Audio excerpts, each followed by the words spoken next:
Bobby Kelly got us. 4, 3, 2, 1. Can you talk about that on there or no? Yeah. Yeah? What are you going to say? He got us these knives made. We went bushwhacking. Oh.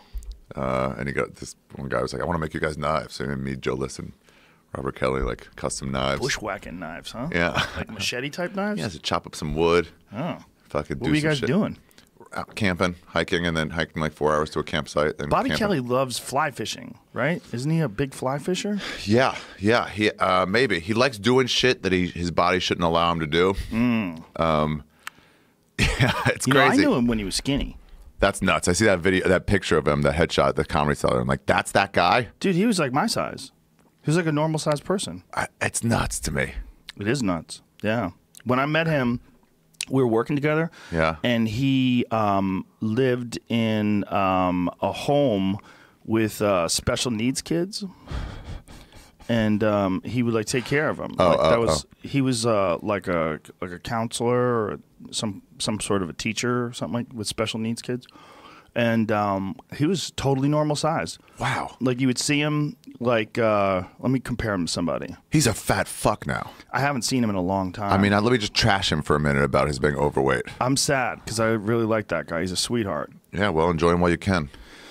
He has a kid too, right? Yeah, as a kid. Great kid. Well, why is he allowing himself to eat himself to death? Okay, well, I think a little bit in the addict's mind, you don't really have it. You're not really an addict. It's like the replacement thing is real.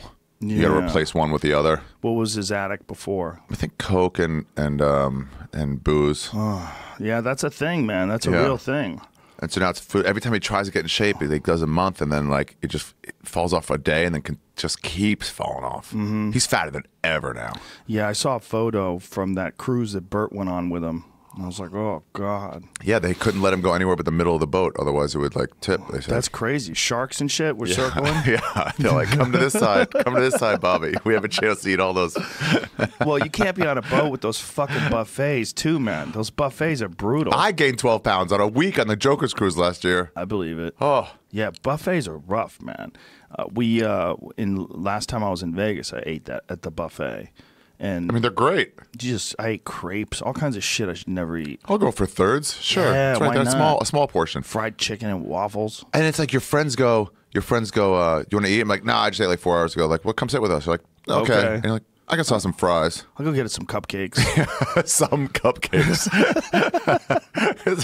No matter how rich you get, it's free. You can just take whatever. Yeah. You don't have to open your wallet. It's such an easy process. But it's right there. I could just grab it. Dude, the best is these fucking Filipino and like these immigrant type like employees that are like, are you guys done with this? And like, oh yeah, I'm done. They're like, are you kidding me? This could feed my whole village, what you're throwing away. I know. Yeah, it's like they have to like keep their smile on their face. When you find out the real statistics of like how much people make in certain countries, you know, like I was reading something about how much people like the average salary of a person who lives in Thailand. Yeah, it's like $1,000 a month. Dude, I was on a bus. Amazing. I was on a bus from Indonesia to East Timor, crossing the land border, and some guy was talking about how much people make, and I told him, he's like, wait, what? I'm like, yeah, but cost of living is way higher. He's like, oh, that's great. I showed him a $50 bill. He was like, lost his mind. Wow. Like, how many chot? I forgot what their currency is. How many is this worth? And I told him, he's like, what? Yeah, I think I'm wrong too about $1,000 a month. I think they make less than $1,000 a month. Yeah, it's possible. It might be like 1/4 of that. A lot of them also don't use currency that much. They're like, oh, yeah? We farm. We trade with our neighbor for milk. You know what I mean? Like, we don't need currency. Dude, we took these lessons on how to grow, how to like take rice, plant it, and like they take you through the whole steps in Thailand. They give you the outfits and everything that all the people that farm rice wear. But you realize like before industrialized agriculture, what a process it was to actually get rice. Like, fuck that. It is a giant process. Yeah. It's crazy how much work is involved. Yeah, you see them up to their fucking waist in water. Yeah. I saw a dead dog in a rice paddy once face down. Ooh. And we're like, oh, that's just, they're still serving that rice. I'm sure. Yeah, they're not going to waste that rice. Yeah. Do you think they wash it off at all? I don't know. Like, maybe. But they're like, whatever. You're going to put dead dog on it anyway. Yeah. Like, oh, because it's uncooked. It's so wrong. Well, the thing about the rice is, like, I thought that at least when you get the rice, you just get the rice off the plant and then you can boil it and eat it. No. No? It's like a husk, and you got to beat it down and break it open, and then the actual rice is underneath it. Oh, I'm just finding this about weed. I thought you just pick weed off a plant and smoke it. And they're like, no, you got to cure it and dry it. I'm like, cure it? What? What? You know what's the worst? Female weed is what you want, right? Oh, right. But male and female weed get together, and if the male weed and the female weed get together, it ruins the weed. Yeah. Like kind of like real life. Kind of like real life. Yeah, men ruin everything. Yeah. I didn't know that that plants like I don't know jack shit about horticulture or agriculture, but they breed. Like there's a male and a female version of these plants. I was like, what? Like some guy who was a grower was trying to explain it to me, like how they isolate the female plants. I go, wait a minute, what? Pete knows a lot about it. Of course he does. But like, yeah, it's like, what? None of this makes plants. sense. Female, what are you talking about? Yeah, Bro, like, plant, a girl? I'm talking about plants. You're wrong. Yeah, no, they're plants. They don't have vaginas, you fucking idiot. You idiot, you dumb idiot. Hey, guys, this thing I've never researched. I know way more about than this guy who lives his life in it. I've never looked into it. I was stunned. I was like, there's a male version, a female version of a fucking plant? What?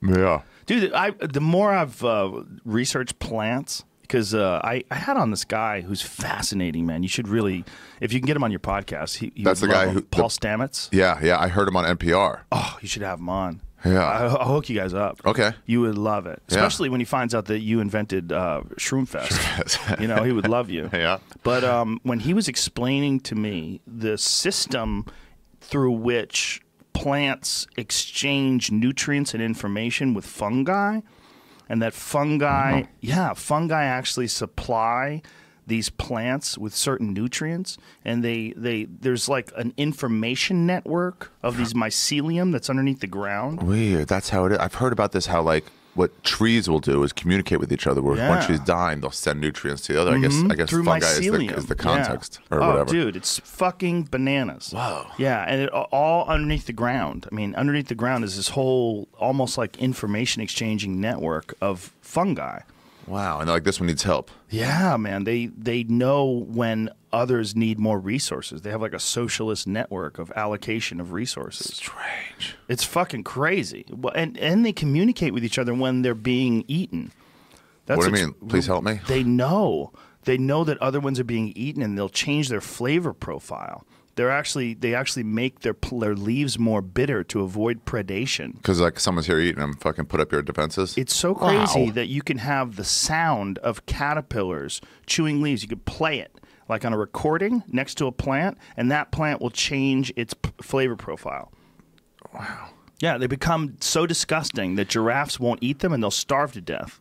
Because it's gross. Because it's disgusting. Like when they're trying to get kids not to eat their nails, they paint them with that stuff that tastes gross. Oh, did they do that? Yeah. Stupid kids eating your nails. Stupid fucking kids. Ever see a kid eat their boogers, and you're like, what the fuck is wrong with you? Yeah.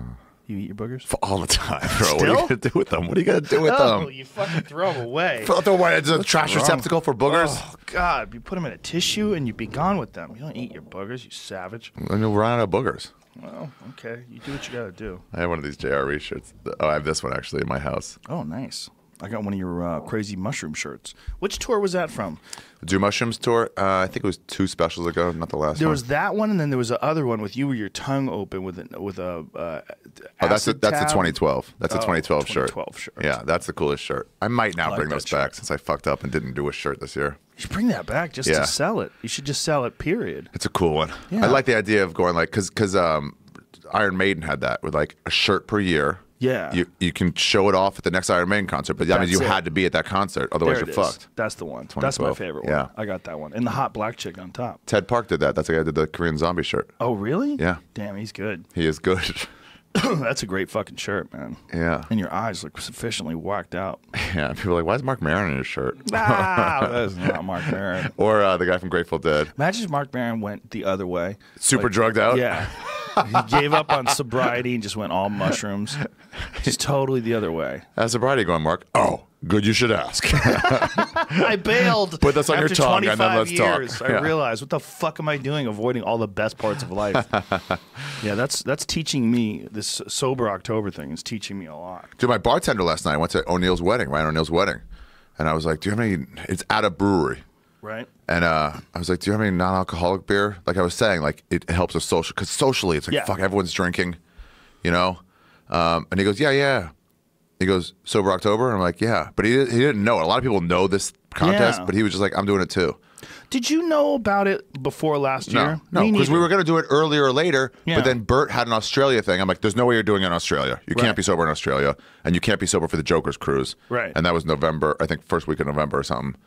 And so we like just settled on October. So we just stumbled upon it, and other people have been doing it for years, apparently. How long has Sober October been going on for?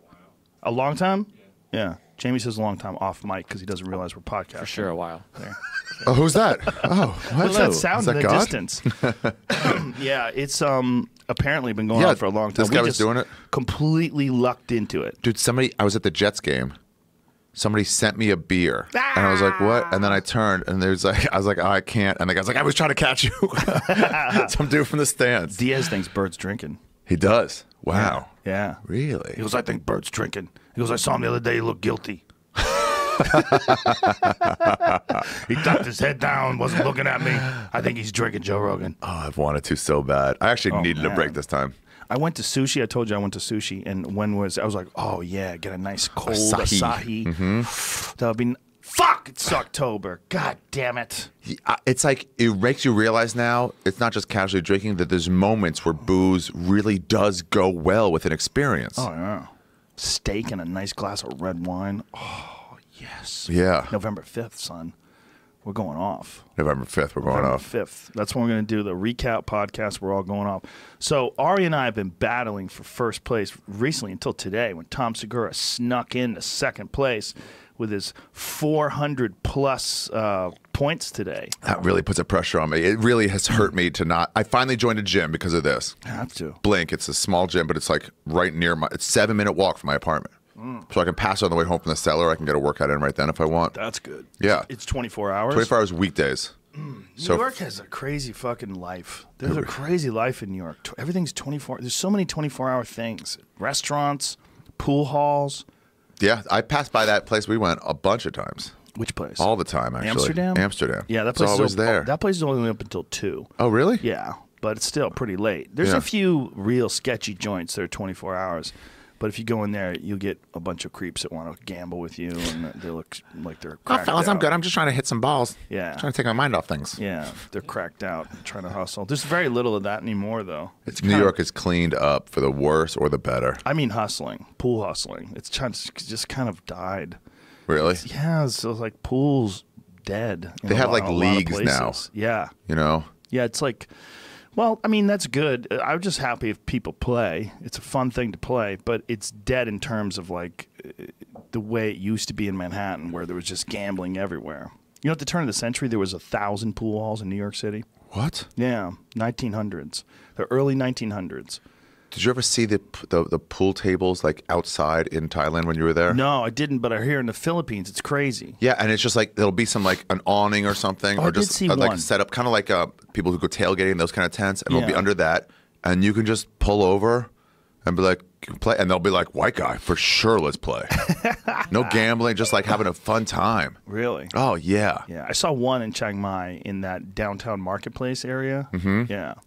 I saw one. How fun was that fucking Thai kickboxing? Pretty fun. Thai fight. It's so cool. Yeah. And they played the instrument, right? Dude, how fucking fun is that? Yeah, it's pretty wild.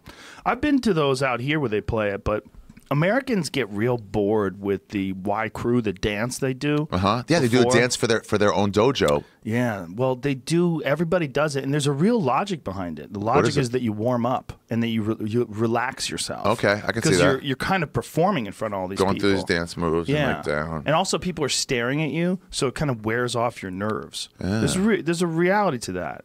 It's actually really wise. Wow. You know, and you limber up your body too. Like a lot of the stuff they're doing is, you know, they're getting down on one knee like a lunge, and they're bouncing a little bit, and so they're limbering up their body, and then on top of that, they're actually doing this dance in front of all these people, and it calms the nerves a little bit. Wow. Yeah, John Fitch would always talk about that, about like the idea of people watching you is actually a big thing, and the UFC is like a bigger people watching you than anywhere else. It's a tougher People watching you is fucking hard. I mean, people watching you and you shoot a free throw, you know? Go ahead, dude. Go ahead, dude. A bunch of people watching. Oh, fuck, here I go, here I go. That's real, even if it's just like 5 of your friends. Yeah.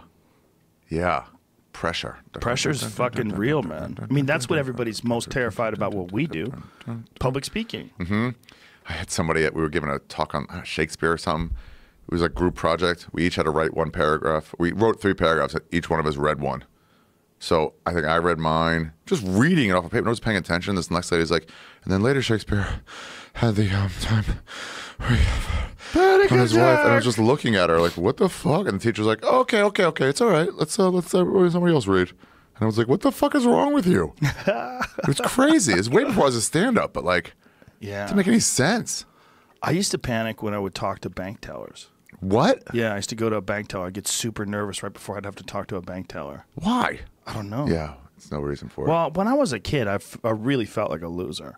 I really did. I had like serious low self-esteem issues up until like high school year, up until martial arts.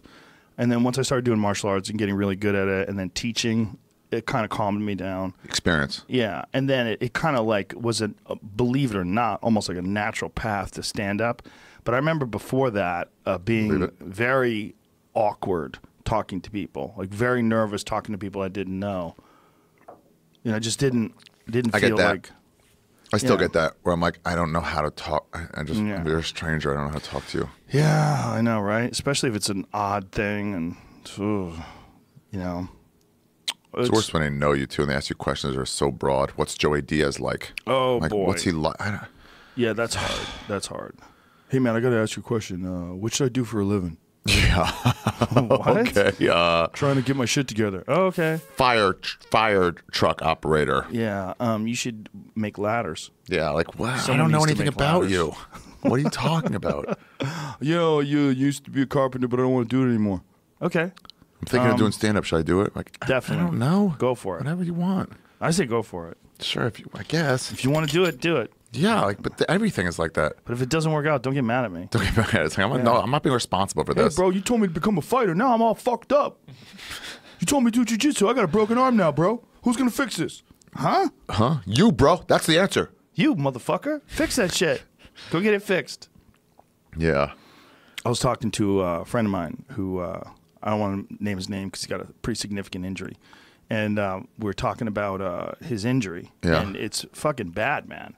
You know, he needs surgery, and his bone is changing shape because of arthritis that's building up in his joint. I'm like, oh, fuck. And he's a young guy.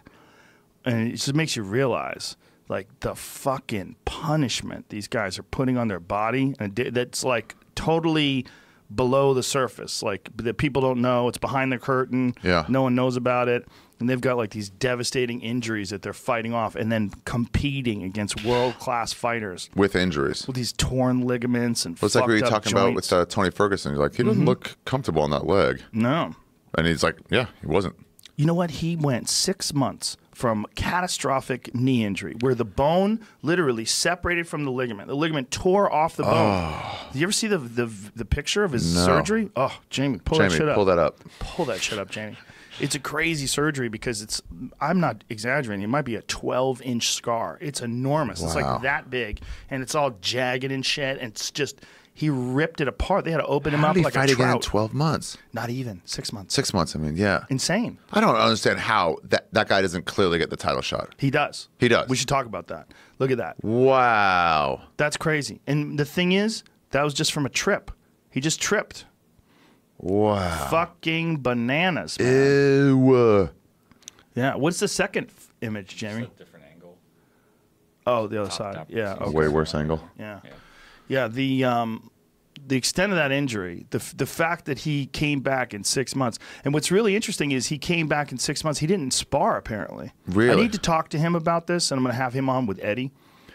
He didn't spar. He just prepared. Does he train with Eddie? Yeah, he's one of Eddie's black belts. Wow, really? Yeah.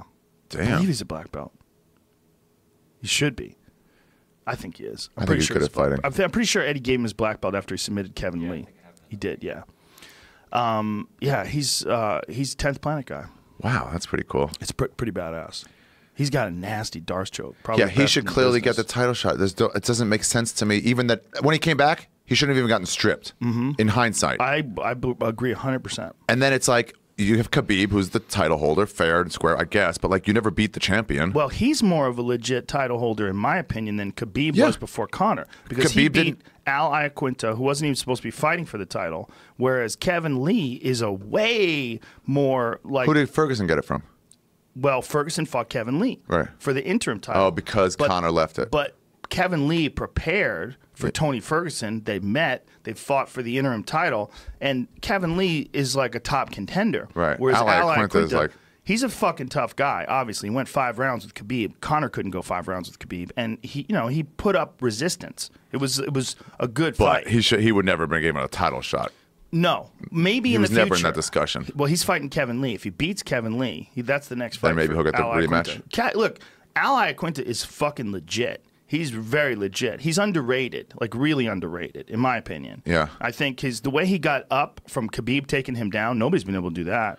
He got up like pretty consistently, took very little damage on the ground. Khabib was never able to pound him out the way he pounded out Conor. If you go back and watch Al Iaquinta versus Khabib and Conor versus Khabib, you realize how fucking good Al Iaquinta is. Not also, just tough. Conor does nothing on the ground. Well, he didn't in that fight. He's really that's when Mendez took him down on 2 weeks' notice, and it was like if he didn't gas, Mendez would have beat him. It's true. It's like he can't fight on the ground. Well, he did very well on the ground against Max Holloway, which was early in Max's career. Max was only like 21 at the time. Yeah. But I agree with you. That's definitely his weakest part of his game and the strongest part of Khabib's game. My point was just that Al Iaquinta did not get beat up on the ground like that, did not get close to being stopped, went full 5 rounds, and Khabib clearly won the fight, but Al Iaquinta provided resistance and provided more of a struggle than Conor did. I honestly think some of the reason that's holding Al Iaquinta back from the fans, from them thinking of him as like a top, is his name. It's just not. He has a name of someone who'd be like in the early round of Mike Tyson's Punch-Out. You say that, but if he started starching world champions, nobody would give a fuck about his name. Like if he went out there and destroyed Khabib and fucking head kicked him into another dimension. True. Good point. Good point. Nobody would give a fuck. Yeah, when they talk about like how hot like celebrities are, and like you wouldn't say that if he wasn't in 9 movies. Like who? I don't know. Like Ryan Reynolds? He's pretty hot. Yeah, things like that. Really? Yeah. The Moon guy? He's in the Moon movie? Right? Or maybe like Dane, even like Dane, people are like he's good looking. Like he's good. Dane Cook? Yeah, but like even back then it was like, but it's like no, he's fine cute for a comedian. He's fine, but for a comedian, yeah, for super successful, so you're like, oh, this guy's hot. It's like not really. Not like Jeremy Renner. I remember him in Commercial Days, and it was he's like not that hot. Good looking guy, but now people are like he's so gorgeous, and it's like that success is on that. That's true, yeah. For gals, isn't that funny that it doesn't work like that with girls at all? At all. As a matter of fact, it makes them like a little gross.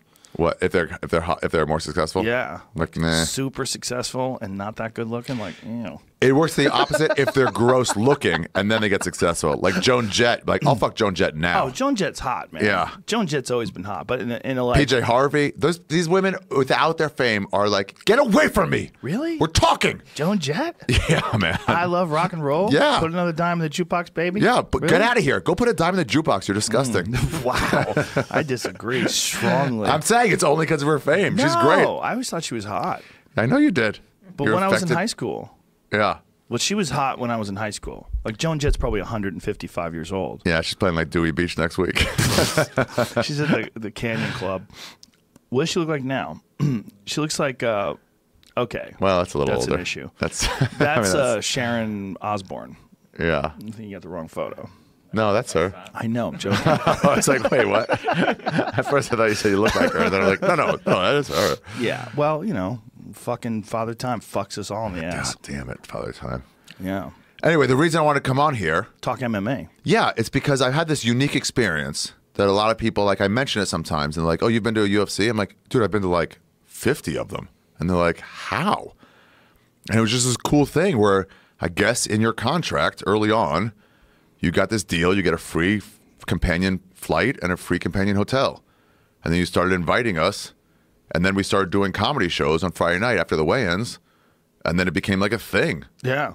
And so these weekends, we do one big show and then go to the weigh-ins and have the actual UFC the next day. It was just this fun weekend full of like doing something, stand up, and also having fun. Well, how about the classic example of you and Duncan kissing when CB Dalloway Sure, was fighting? that's a good way to start. Why not? It was CB Dalloway, right? It was boring. It was a fucking wrestling fight. It was boring. And you guys waited till the camera came out. Here it is. Yeah, he was on the ground. And then he turned. I couldn't stop laughing. Look at Frosty. Look at Frosty. I wish I'd held it longer. Oh, it's Nate Marquardt. That's who it is. Yeah. Nate Marquardt was fighting somebody. Yeah, we were given Illuminati signs. Duncan doesn't sit up there normally. Frosty was always really cool, letting us sit up there and make us feel welcome, you know? Frosty's a great guy. Yeah, great guy. Love him. And then Duncan was like, let's give Illuminati signs because he's up there. He doesn't really care about the sport. So he's just looking at the monitors, seeing the fucking technique of all of it, of what goes into like the fucking filming of it. It's like you fucking... Yeah, we gave a joint Illuminati triangle. Joint Illuminati triangle? That's so right behind Joe Silva.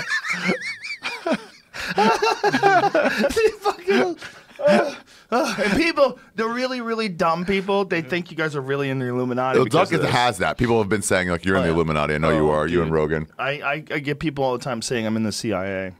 That's great. That's great. What a terrible operative you are if they uncovered it. Could you imagine if that was the secret to my career? Like, all the other stuff was just so I could just portray a normal person. Yeah. All the drug use, history of martial arts, getting in with the UFC, becoming the commentator. It's so public, though, to be a 30 CIA years agent. Of stand-up, just to be, it's like so I can go deep, deep undercover and nobody would buy it. Yeah, I guess. Like, wouldn't you just be better to be a garbage man? Like, nah, no one would suspect this. There's people that just want to believe the dumbest fucking conspiracies, period. Like, the dumbest conspiracies.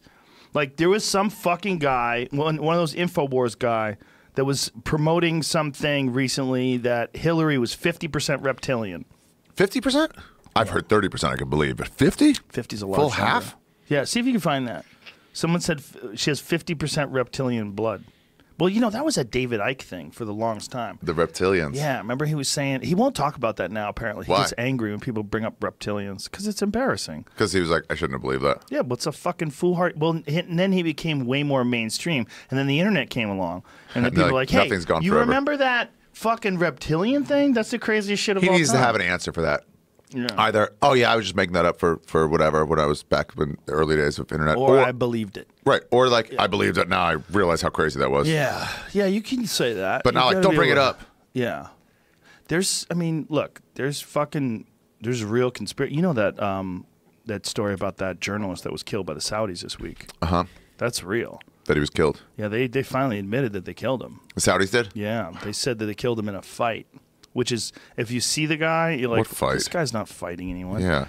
Like, and some of the crown prince's top security people have been released, apparently. Probably gave him a fucking $100 million and said, go chill on a beach somewhere.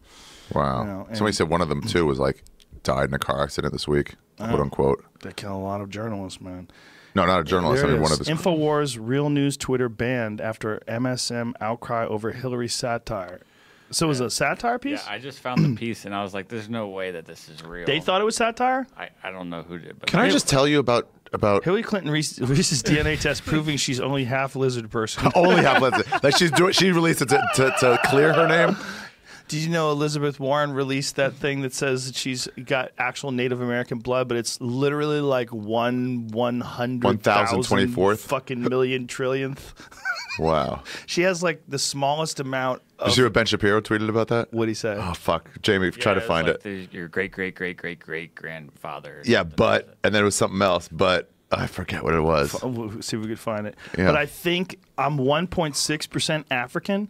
I did one of those DNA tests. Are you really? Yeah. And I'm done. See you later. I have standards. Goodbye. I think I'm at least 10 times more African than her? She is Native Indian. American. Wow. That's how ridiculous it is. I might be wrong with these numbers because Jamie and I were trying to work it out, and we were both stupid as fuck. Why did she release that as like C instead of going like, oh, I guess I'm not? Because she was lying. And she was also lied to. Probably her family was like, well, you know, we have Native in us. I'm like, oh, yes, cool. That does happen. Yeah. Like people do check. Like Jamie Jamie thought he had a gang of Native American in him. He did chest. Supposedly do. It's hard to prove, is from what I'm trying to find out. Right. I can't wait to do one of those tests. I just have it to see if I'm over 7% Jewish or like under 97% Jewish. Mine is almost exactly what I thought. It's mostly Italian. It's some other European, like Irish and English. You've got to be part monkey. Yeah, there's some Neanderthal. I found Neanderthal Really? in there. Yeah. You ever see the South Park? 57% more than the average person. You see the South Park on that? No. Where he was trying to prove that he was a minority so he could claim victimhood. And in order to take the test, they swabbed your mouth. So first he found a Native American and just started making out with them and then swabbed. And then they were like, came up kind of weird. You're like 98% Native American, so we need a blood test. He goes, oh, fuck. That's hilarious. So it proved he wasn't any minority, except he was like 2% Neanderthal. And he goes, you wiped my people out! You raped my people! Ah, that's great. Yeah. Stan Marsh is a great character. Yeah, so anyway, with Duncan then, so we're doing that. We keep trying to get on film. Illuminati signs. Yeah, he can see the monitor, the monitor on your table. Yeah. And so he goes, next time we have to kiss. And I was like, fuck. Because as a person, I'm like, I don't want to do that. But as a comic, I'm like, oh, I have no choice. Yeah, obviously, that's the right move. You have to. So it's like, God damn it. So I'm like, all right, I'm watching this fight. Tell me when it's time. And then a minute later, he goes, now. And so Did you guys touch tongues? I mean, yeah, we wrapped it around a little. Woo! Gotta enjoy it. No, I don't think we touched tongues. Maybe we did. I think you might have. We might have, actually. I think it was a real kiss. And then Frosty's just watching the monitor. He's not even looking at us. He's like, I wish I had held it a little longer. I thought it was over. Yeah, that's intense. You grabbed his face, too, like you really loved him. Oh, yeah, I did, huh? And he put his hand on your shoulder in sort of like a submissive stance. And look at Joe Silva. This fight is interesting. Joe Silva's got his hands crossed, totally oblivious to the homosexual activity going on behind him. This is back when the fighters could actually make a living in sponsorship. Oh, yeah. Look at his shorts, covered in sponsors. Yeah. Yeah, that's a big selling point for Bellator for a lot of fighters. Big. Come here and actually make some cash. Well, there's a lot more money to be made if you can get sponsors. I mean, Schaub was making more than $150,000 a fight just on his from shorts. Sponsors. Yep. Wow. Yeah, and the flag behind you afterwards. The flag behind you, the shorts. They quickly rushed to put the T-shirt on. Yeah, and T-shirts around the week of the fight. Like, people would pay you to wear it for all your training footage. Oh, really? Yeah. I remember when the sponsor, I remember when they did away with it, the fighters going, hey, come to fucking, whatever nightclub, come to Shush. Right. We're going to be partying. I don't know what dumb fucking nightclubs they have in Vegas. Yeah, my after parties at Shush. Yeah. Someone's going to open up a Shush now. And then they're like, hey, guys, you can't do that anymore. It's gross.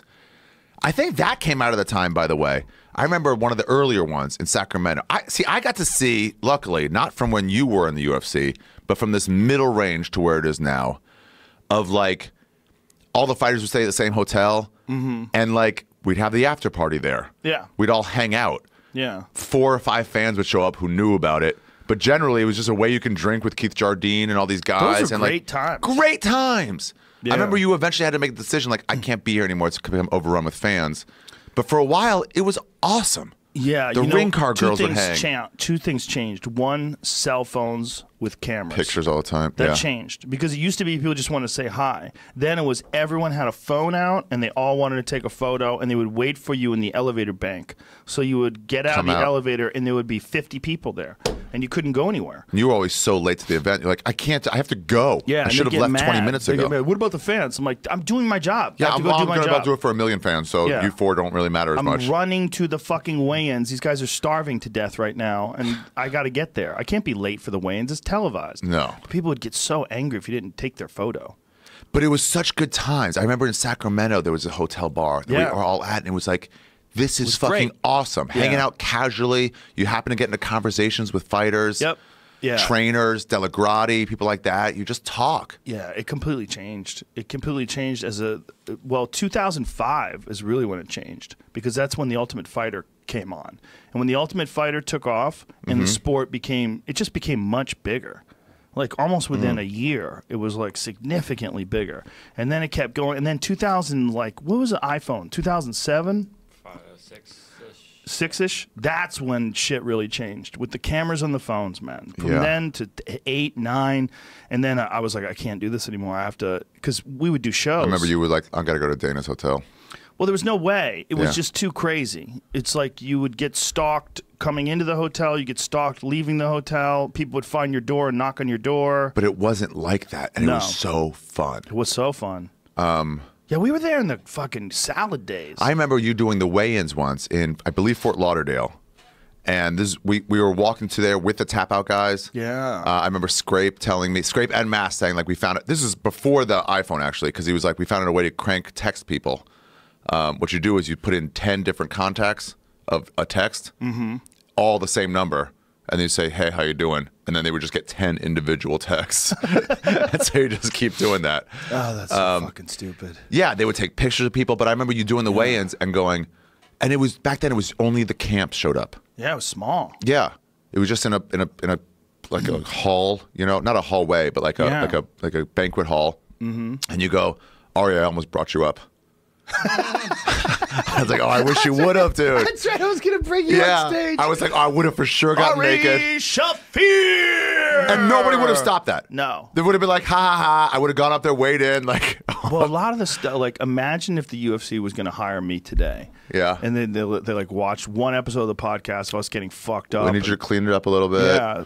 Yeah, William Morris wouldn't allow that as a hire. WME, like, I mean, they'd be like, you got to be fucking kidding me. There's no way. Yeah. Yeah. Let's get Jeff Probst. Yes. Get that guy. Yeah. Get that guy. He knows a lot about MMA. Does he really? No. No, okay. And that's not Sharon Osbourne. Yeah, but it was such fucking Wild West crazy shit. Yeah. And I was just getting it. I just started training with Eddie. You started paying for that. And so I'd see the billboard at the Hyatt, now the Andaz, looking over the Comedy Store. I remember saying Liddell Couture 2, I think. Yeah. And people are like, oh, that's a fight. I'm like, oh, what does that mean? Who are those guys? And having Tate and you go like, yeah, they actually fought an epic fight or two. It might have been 3. I'm not sure. And now they're going to have a rematch. I'm like, oh, cool. I didn't really know anything about it. I remember rolling at the old Bomb Squad and having people talk about it. I'm like, what is this thing that you guys are talking about? I remember Hoist Gracie, but I don't know who any of these people. I don't know the terms you're using. Getting them on the ground and like it's all a question of matchups. Matchups makes fun. I'm like, oh, I'm just like trying to get a half guard in, trying to figure out how to do that. My rear naked choke defense got good fast. Dude, you got pretty good. You got pretty good. I remember you tapping people. I remember looking over and watching you tap some guys going, damn. It was fun. Fucking jiu-jitsu. If bodies didn't break from doing jiu-jitsu, it'd be the most fun thing to do. If bodies were way more durable, like necks didn't give out, and like Eddie's had 3 surgeries. Damn. Inside of the last year. He had knee surgery, he had his back disc replaced in his back, and then he just had shoulder surgery. It's like your body just gets blown apart. When I tore my meniscus, I had a surgery on it. They didn't know what it was for the longest time. Your buddy, Dr. Steve Graham? Yeah, he was like, oh, MRIs get false negatives 20% of the time. Just tell him to scope it. Because I was like, it's showing nothing. He goes, it's probably that. Just tell him to scope it. And they went in there and found it and did it right then. But when they did it, I was like, they were like, what do you do? What might hurt it? And I was showing him jiu-jitsu, high guard, just like on the table myself. Like, and he was like, and so I'm pulling my leg back like that, you know? And he's like, what? Why? Don't do that. And I was like, oh, I have to do, that's part of it. Like, he goes, why would you bend your leg like that? I'm like, that's every day, man. That's silly. Twice a week. They don't know what the fuck they're talking about. That's just a flexibility issue. Yeah. That never bothered my knees. Really? No. If you're flexible, that's I think not it was kettlebells more than jits that did it to me. Yeah, because I remember we were doing some stuff, like you were doing cleans and presses, and I was like, ooh. For a guy who doesn't ever lift weights, this is a pretty explosive movement. Yeah, my technique's not perfect, so then it's like really opening it up to like more damage. And it's also when you get sore from doing something like that, you really should take a long time off. Like the real hard thing for people that are just starting to lift weights is the building process. It's like one of the things that we had talked about with this fitness challenge was lifting the most amount of weights and improving your max weight over the month. I was like, okay, guys, let's slow down here because you guys. I mean, I know Tom lifts weights a little. You don't lift weights at all. No, I do not. I lift weights a lot. And I'm like, listen, if I'm going to improve my max and things, we're running the risk of catastrophic injury. Like, we're running the risk of tearing ligaments. It'd also be bad for the contest to have somebody have to drop out. Yeah, it could fuck you up pretty bad. I don't lift max weight. I lift like considerably less than my max weight, and I don't go to failure. I do this. You don't go to failure? No. I operate under these principles of this guy, Pavel Tatsulin, who came up with this company called Strong First.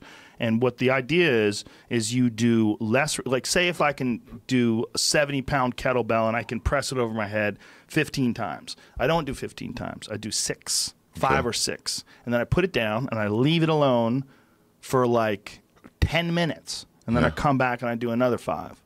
And I do low repetitions. And unless I'm doing conditioning, in which case I'll use a much lighter weight and I'll do way That's high what Cameron reps. was saying. Yeah, but Cam does different shit. He does like 40 reps of 5. He does a bunch of ridiculous shit. He's a fucking maniac. You can't pay attention to him because he doesn't make sense. He's outside the norm. He doesn't make any sense. Yeah. He doesn't get injured. He fucking runs marathons every day, and he'll do hundreds of repetitions. Like he'll do sets of 25, like 4 sets of marathons 25. every day. Yeah, he like when he's preparing for one of those big races, he runs a marathon a day. Jesus. Yeah, it doesn't make any sense. But also you have to recognize that he built himself into that state over decades. Do you know marathon, where it comes from? Yeah, it was a distance that they had to run to alert someone of something, Yeah. right? And do you know the guy, I guess his name was Marathon, or the guy who was Died literally right afterwards. Right afterwards. Yeah. Delivered the message and died. But it was more than an actual marathon. I don't think it was. It wasn't actually- 26.2? I think it was 100 miles. I think the guy ran 100. See if that's true. The origin of the term marathon. JV, call that up. Origin of marathon, please. Thank you. Yeah, pull that shit up, Nice Jamie. T-shirt, by the way. So Cam doesn't count. Yeah. I don't understand how he's not always hurt. But anyway, so you Here it do is. less? Oh, so 25 miles. Oh. Huh. So it is He was just not. announcing the defeat of the Persians. He was just announcing a sports score. Wow. He wasn't alerting them. Say that guy's name. Try to say his name. The soldier Phidippides? Phidippides. Is that it? Phidippides? Sure. He's like, I don't know, dude. What you want, man? You're the boss. The first marathon commemorated the run of soldier Phidippides from a battlefield near the town of Marathon, Greece, Oh, to the area. Athens in 490 BC. According to legend, Phidippides ran the approximately 25 miles to announce the defeat of the Persians to some anxious Athenians. But it doesn't say that the guy died. No, it does not. But I guess it Probably say he did. died. See how that guy's running? Look up. See where the guy's striking with his heel? It's wrong. No, totally wrong. Not only is it wrong, human beings never ran like that before they invented those stupid fucking shoes.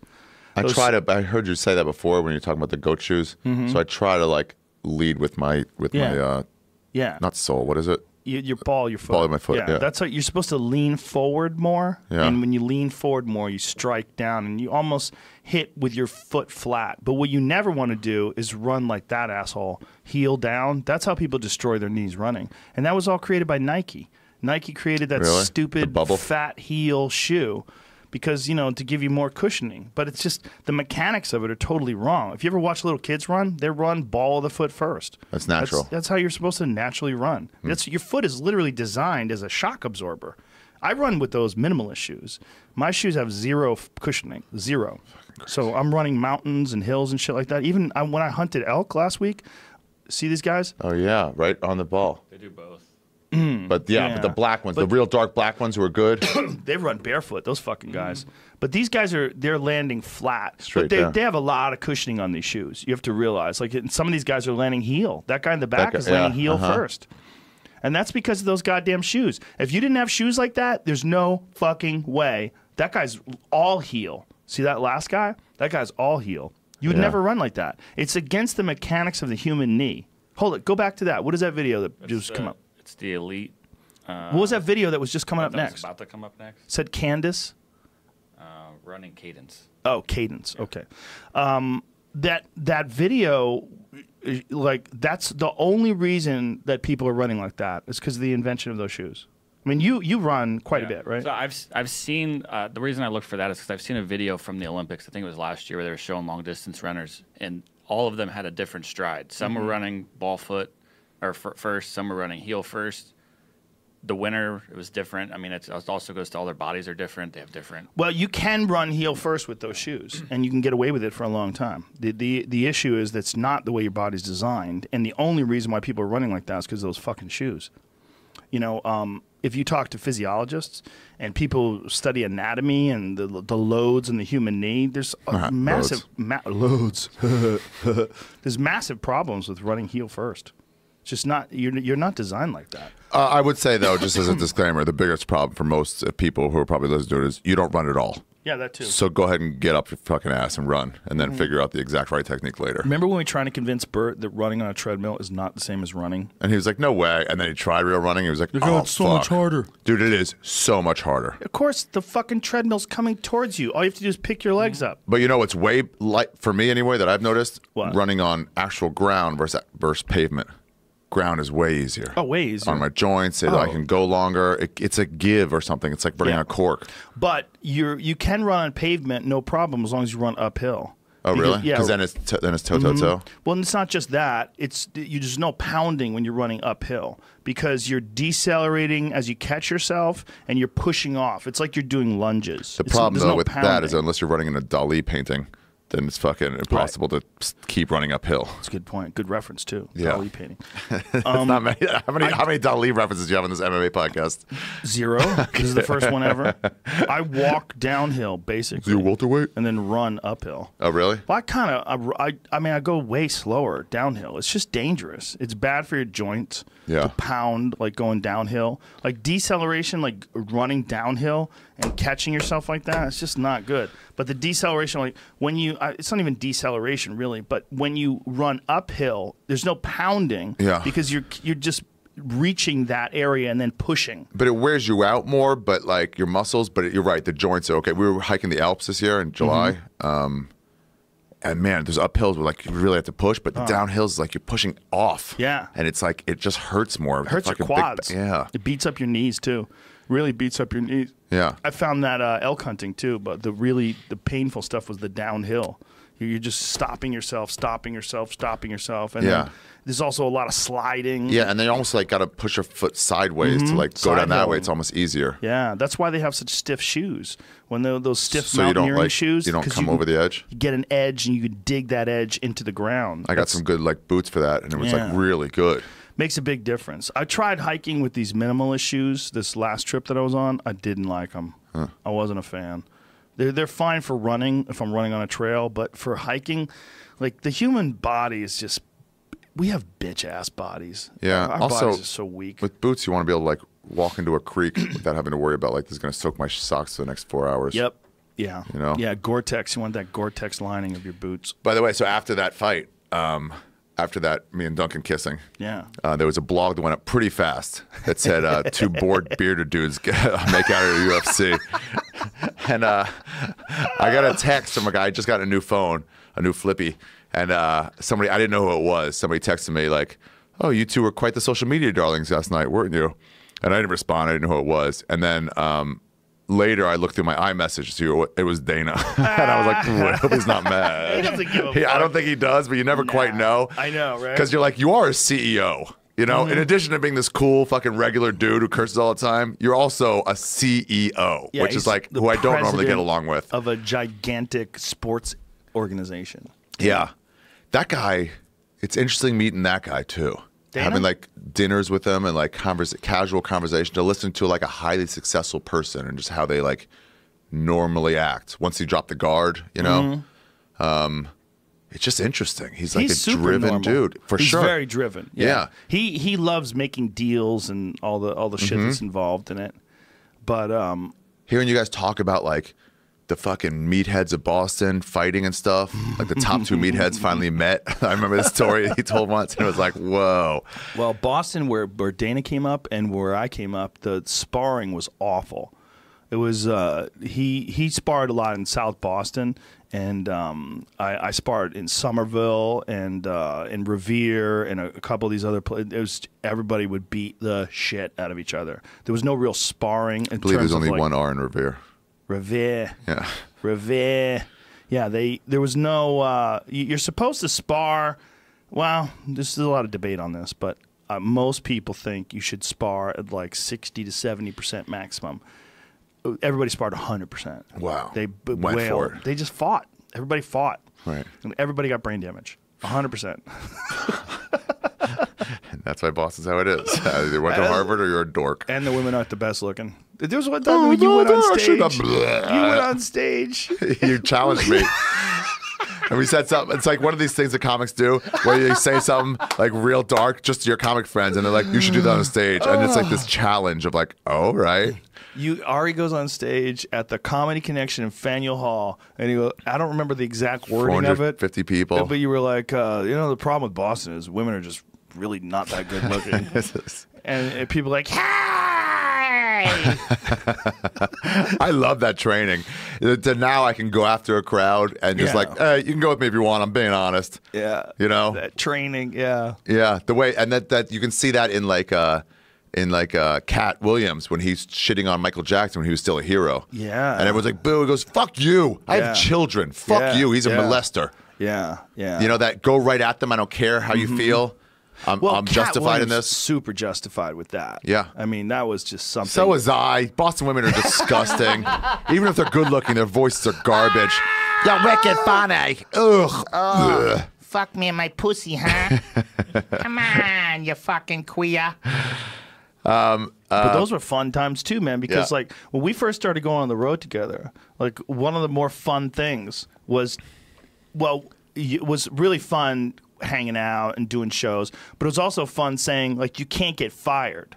Can't get fired. Dude, that was such an influential time in my stand-up. That specifically, where it was like we're at the hotel, 5-minute walk from Faneuil Hall, and like let's get high. And I was like, no, I'm about to perform on stage. Are you crazy? I can't get high right now. That's when I had been high 20 times maybe. Right.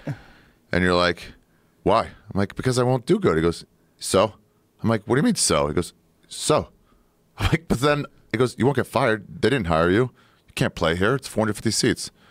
And also, like, it's too far for you to go to feature, and you're just way too big for you to headline. So I'm hiring you. And I don't care if you get too fucked up.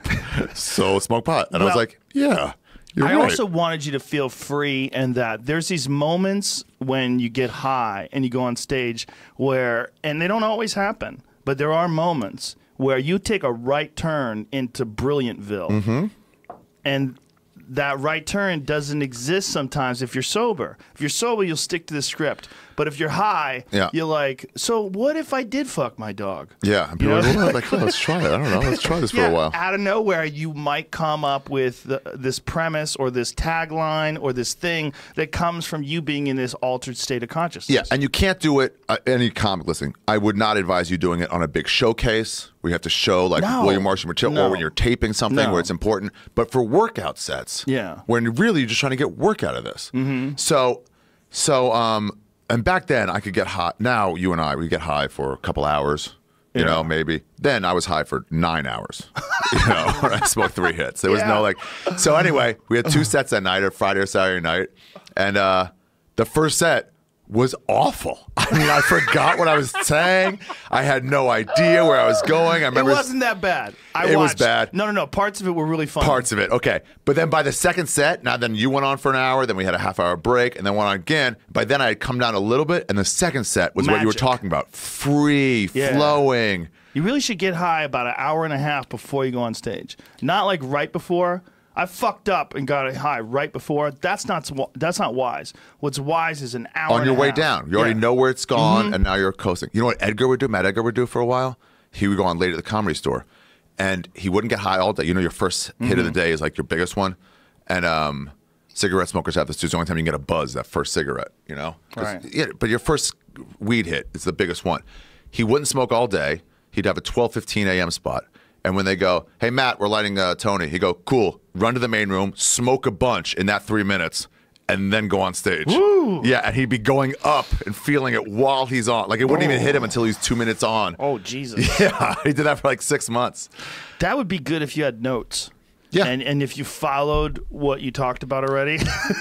That's what I tell people when they play Clandestiny or Comedy Underground, they call it, in Toronto. Oh, that place is crazy. Queens East, yeah. And I'm like, any advice? I'm like, my advice is bring a set list. I normally don't say that, but this is one you will lose your place. Dude, there was no air in that room once. Greenhouse. There was only pot.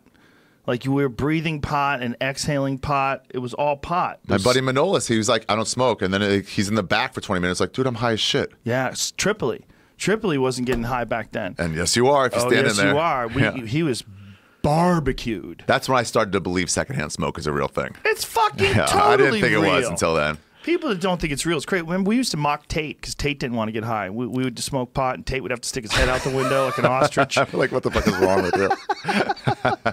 He was worried he didn't want to get hotboxed. That's when we used to get vans. Remember, we used to get vans for a while? Yeah, conversion vans. Yeah, we would rent vans because there were so Why? many of us. Oh, yeah, 'Cause you would Eddie would come come with a and Tate would come. entourage. Yeah, we would entourage it. And Red Van would film it. We would just have shenanigans in every town we went to. You bring you, of course, and then Eddie, Tate, and Red Band as the non-comedians, and Yeah. then me and Duncan or me and Diaz Yeah. or whatever. There was a shitload of us. Yeah, so 5, 6 people. And then we would feast. We'd go to these fucking amazing restaurants. And Fogo feast. a lot. Oh, we went to a lot of Fogos. That brings me back. One of my memories, I believe it was Cincinnati, was nearby, right near the hotel. It was Cincinnati. Okay, Churrascaria. Yeah, right across the street. Yeah.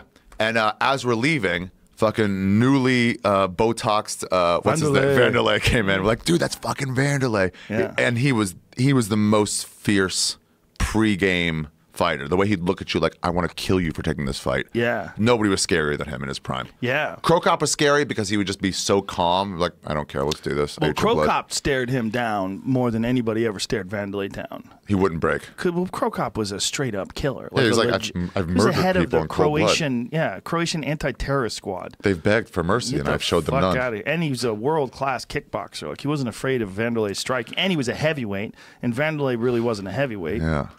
But anyway, we saw him checking in, and we went to eat. He was in that churrascaria 15 Yeah. minutes late. Like, he Oh, threw yeah. his shit down and came in. He was like so excited about That's it. it. Like, look at Crocop. Wow. Yeah.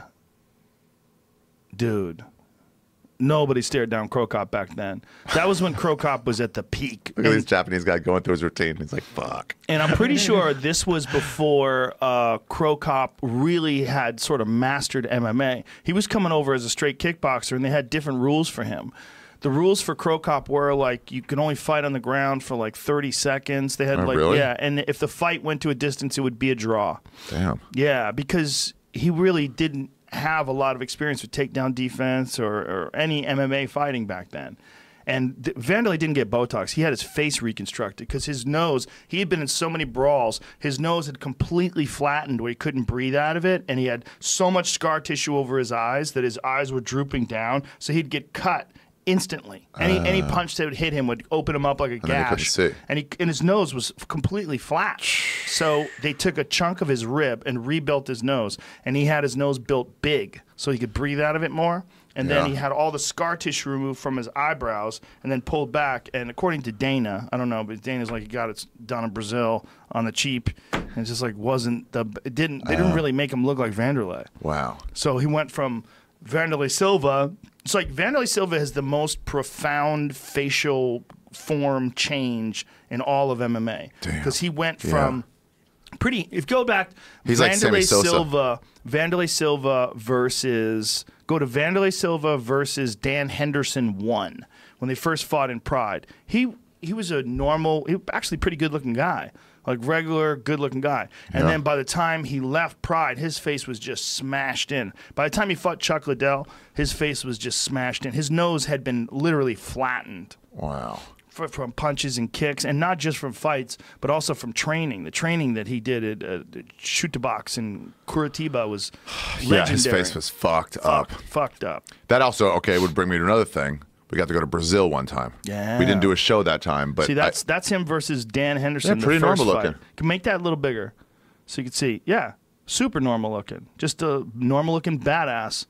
That was the first fight where he fought Dan Henderson. Dan Henderson's chin looks like it's drawn on. Yeah, he's got an Like somebody iron chin. fucked up. Had a fucking I know. tick like when he's that drawing extra it. bone. Yeah. Jay Leno and him should chin You off. see that picture of Wanderlei above that with the eye all fucked up? Ugh. That was him from that fight. Oh, really? Dan Henderson connected with a haymaker of a right hand and fucked up his eye. I love how this guy's smiling that. Like, look at this badge. Look at this Yeah. cool picture I'm about to take. But you mean look at Wanderlei's face there in comparison to his face later on in his career. Totally different. Dan Henderson looks exactly the same. Mm-hmm. He looks like the same guy. He's just so an tough. older version. He might be one of the toughest guys that's ever lived. So tough. Yeah, Dan is just a fucking... Yeah, now look Wanderlei at that looked completely picture up different. there with the tattoos on the shoulders. Go to that one. Now that's him after facial reconstruction. Make that larger. See? That's after the facial reconstruction is settled in. You know. Oh, we saw him right then. And he just fought real recent, like a couple weeks ago. No way, he's still fighting? Got knocked out by Rampage. Rampage flatlined him. Wow. Yeah. Rampage is still fighting too. Yep. Rampage still carries that power. That was when he KO'd Rampage KO'd him in the UFC. With knocking him through the ring, in Pride was one of the coolest. Yeah. I saw that later. I mean, way later. You come to the UFC and it's like all these highlights, this backlog of highlights of MMA. Like, yeah. Wow. Especially after the UFC purchased Pride. Yeah. Yeah. Rio was really cool. Yeah. That's a place to go. And actually, that fight, in terms of the audience response, the two biggest ones were Sylvia Couture in Columbus, first time they'd ever been in Columbus, and that Rio fight. Jose Aldo versus, that was Chad Mendez, right? Which one? The one in Brazil, wasn't it? It was a spinning back kick. Oh, that was Terry Edom versus Edson Barboza. Dude, from fight one of the undercard, the place was so you could feel it shaking. Yeah. And I remember them chanting something in the crowd because Dana did smart. It's one of the first foreign ones, and he made a Brazilian fighter on every fight. Yeah. He fucked up a little by having a couple times Brazilian versus Brazilian. But at every fight, and they were chanting something in the audience. Die. Yeah, you were like, you go to the translator, like, hey, what are they saying? Like, you're gonna die. And he's like, oh my god, oh my god. Yeah, they didn't play games, man. Oh my god, that's when they were like legit, and I believed it. Like, we got to figure out how we're gonna get Chael Sonnen out of here. Fights Anderson here, and I'm like, come on. And then you go there, and you're like, oh, I believe it now. Yeah, well, they're fiercely nationalistic, and also, that's where MMA started. I mean, really, MMA. I mean, martial arts started in the Orient. They started in Japan and China, but in terms of like legitimate mixed martial arts, Vale Tudo, those no rules fights, that's all from Brazil, man. Brazil changed jiu-jitsu. I mean, you leave the airport, and there are these giant like jiu-jitsu guys in gis, like looking at each other. Like it's part of their organization, part of their culture. Yeah, it's huge over there. And, you know, I had on Rafael Lovato, who's like one of the top Brazilian jiu-jitsu fighters in the world, who fights for Bellator now. And he's actually an American from Oklahoma that fights, you know, and really represents Brazilian jiu-jitsu. But he was saying that, like, for the longest time, the Brazilians dominated the World Championships. He was one of the first Americans to win a gold medal in the World Championships. But for the longest time, like even to this day, the Brazilians still like have a disproportionate number of gold medalists and winners. It's in them, right? Yep. Yeah. It's a huge part of the culture. And they're so proud, you know, so proud. That was one of the coolest places we've ever been to. I remember also when we went to Australia, to Sydney. And we did do a show then, and actually we did 2 shows. That was cool. But it was in your contract, first class companion ticket, way before we were ever going to go to Australia for that. Yeah. And then it was just, as the UFC grew, it's just grandfathered in.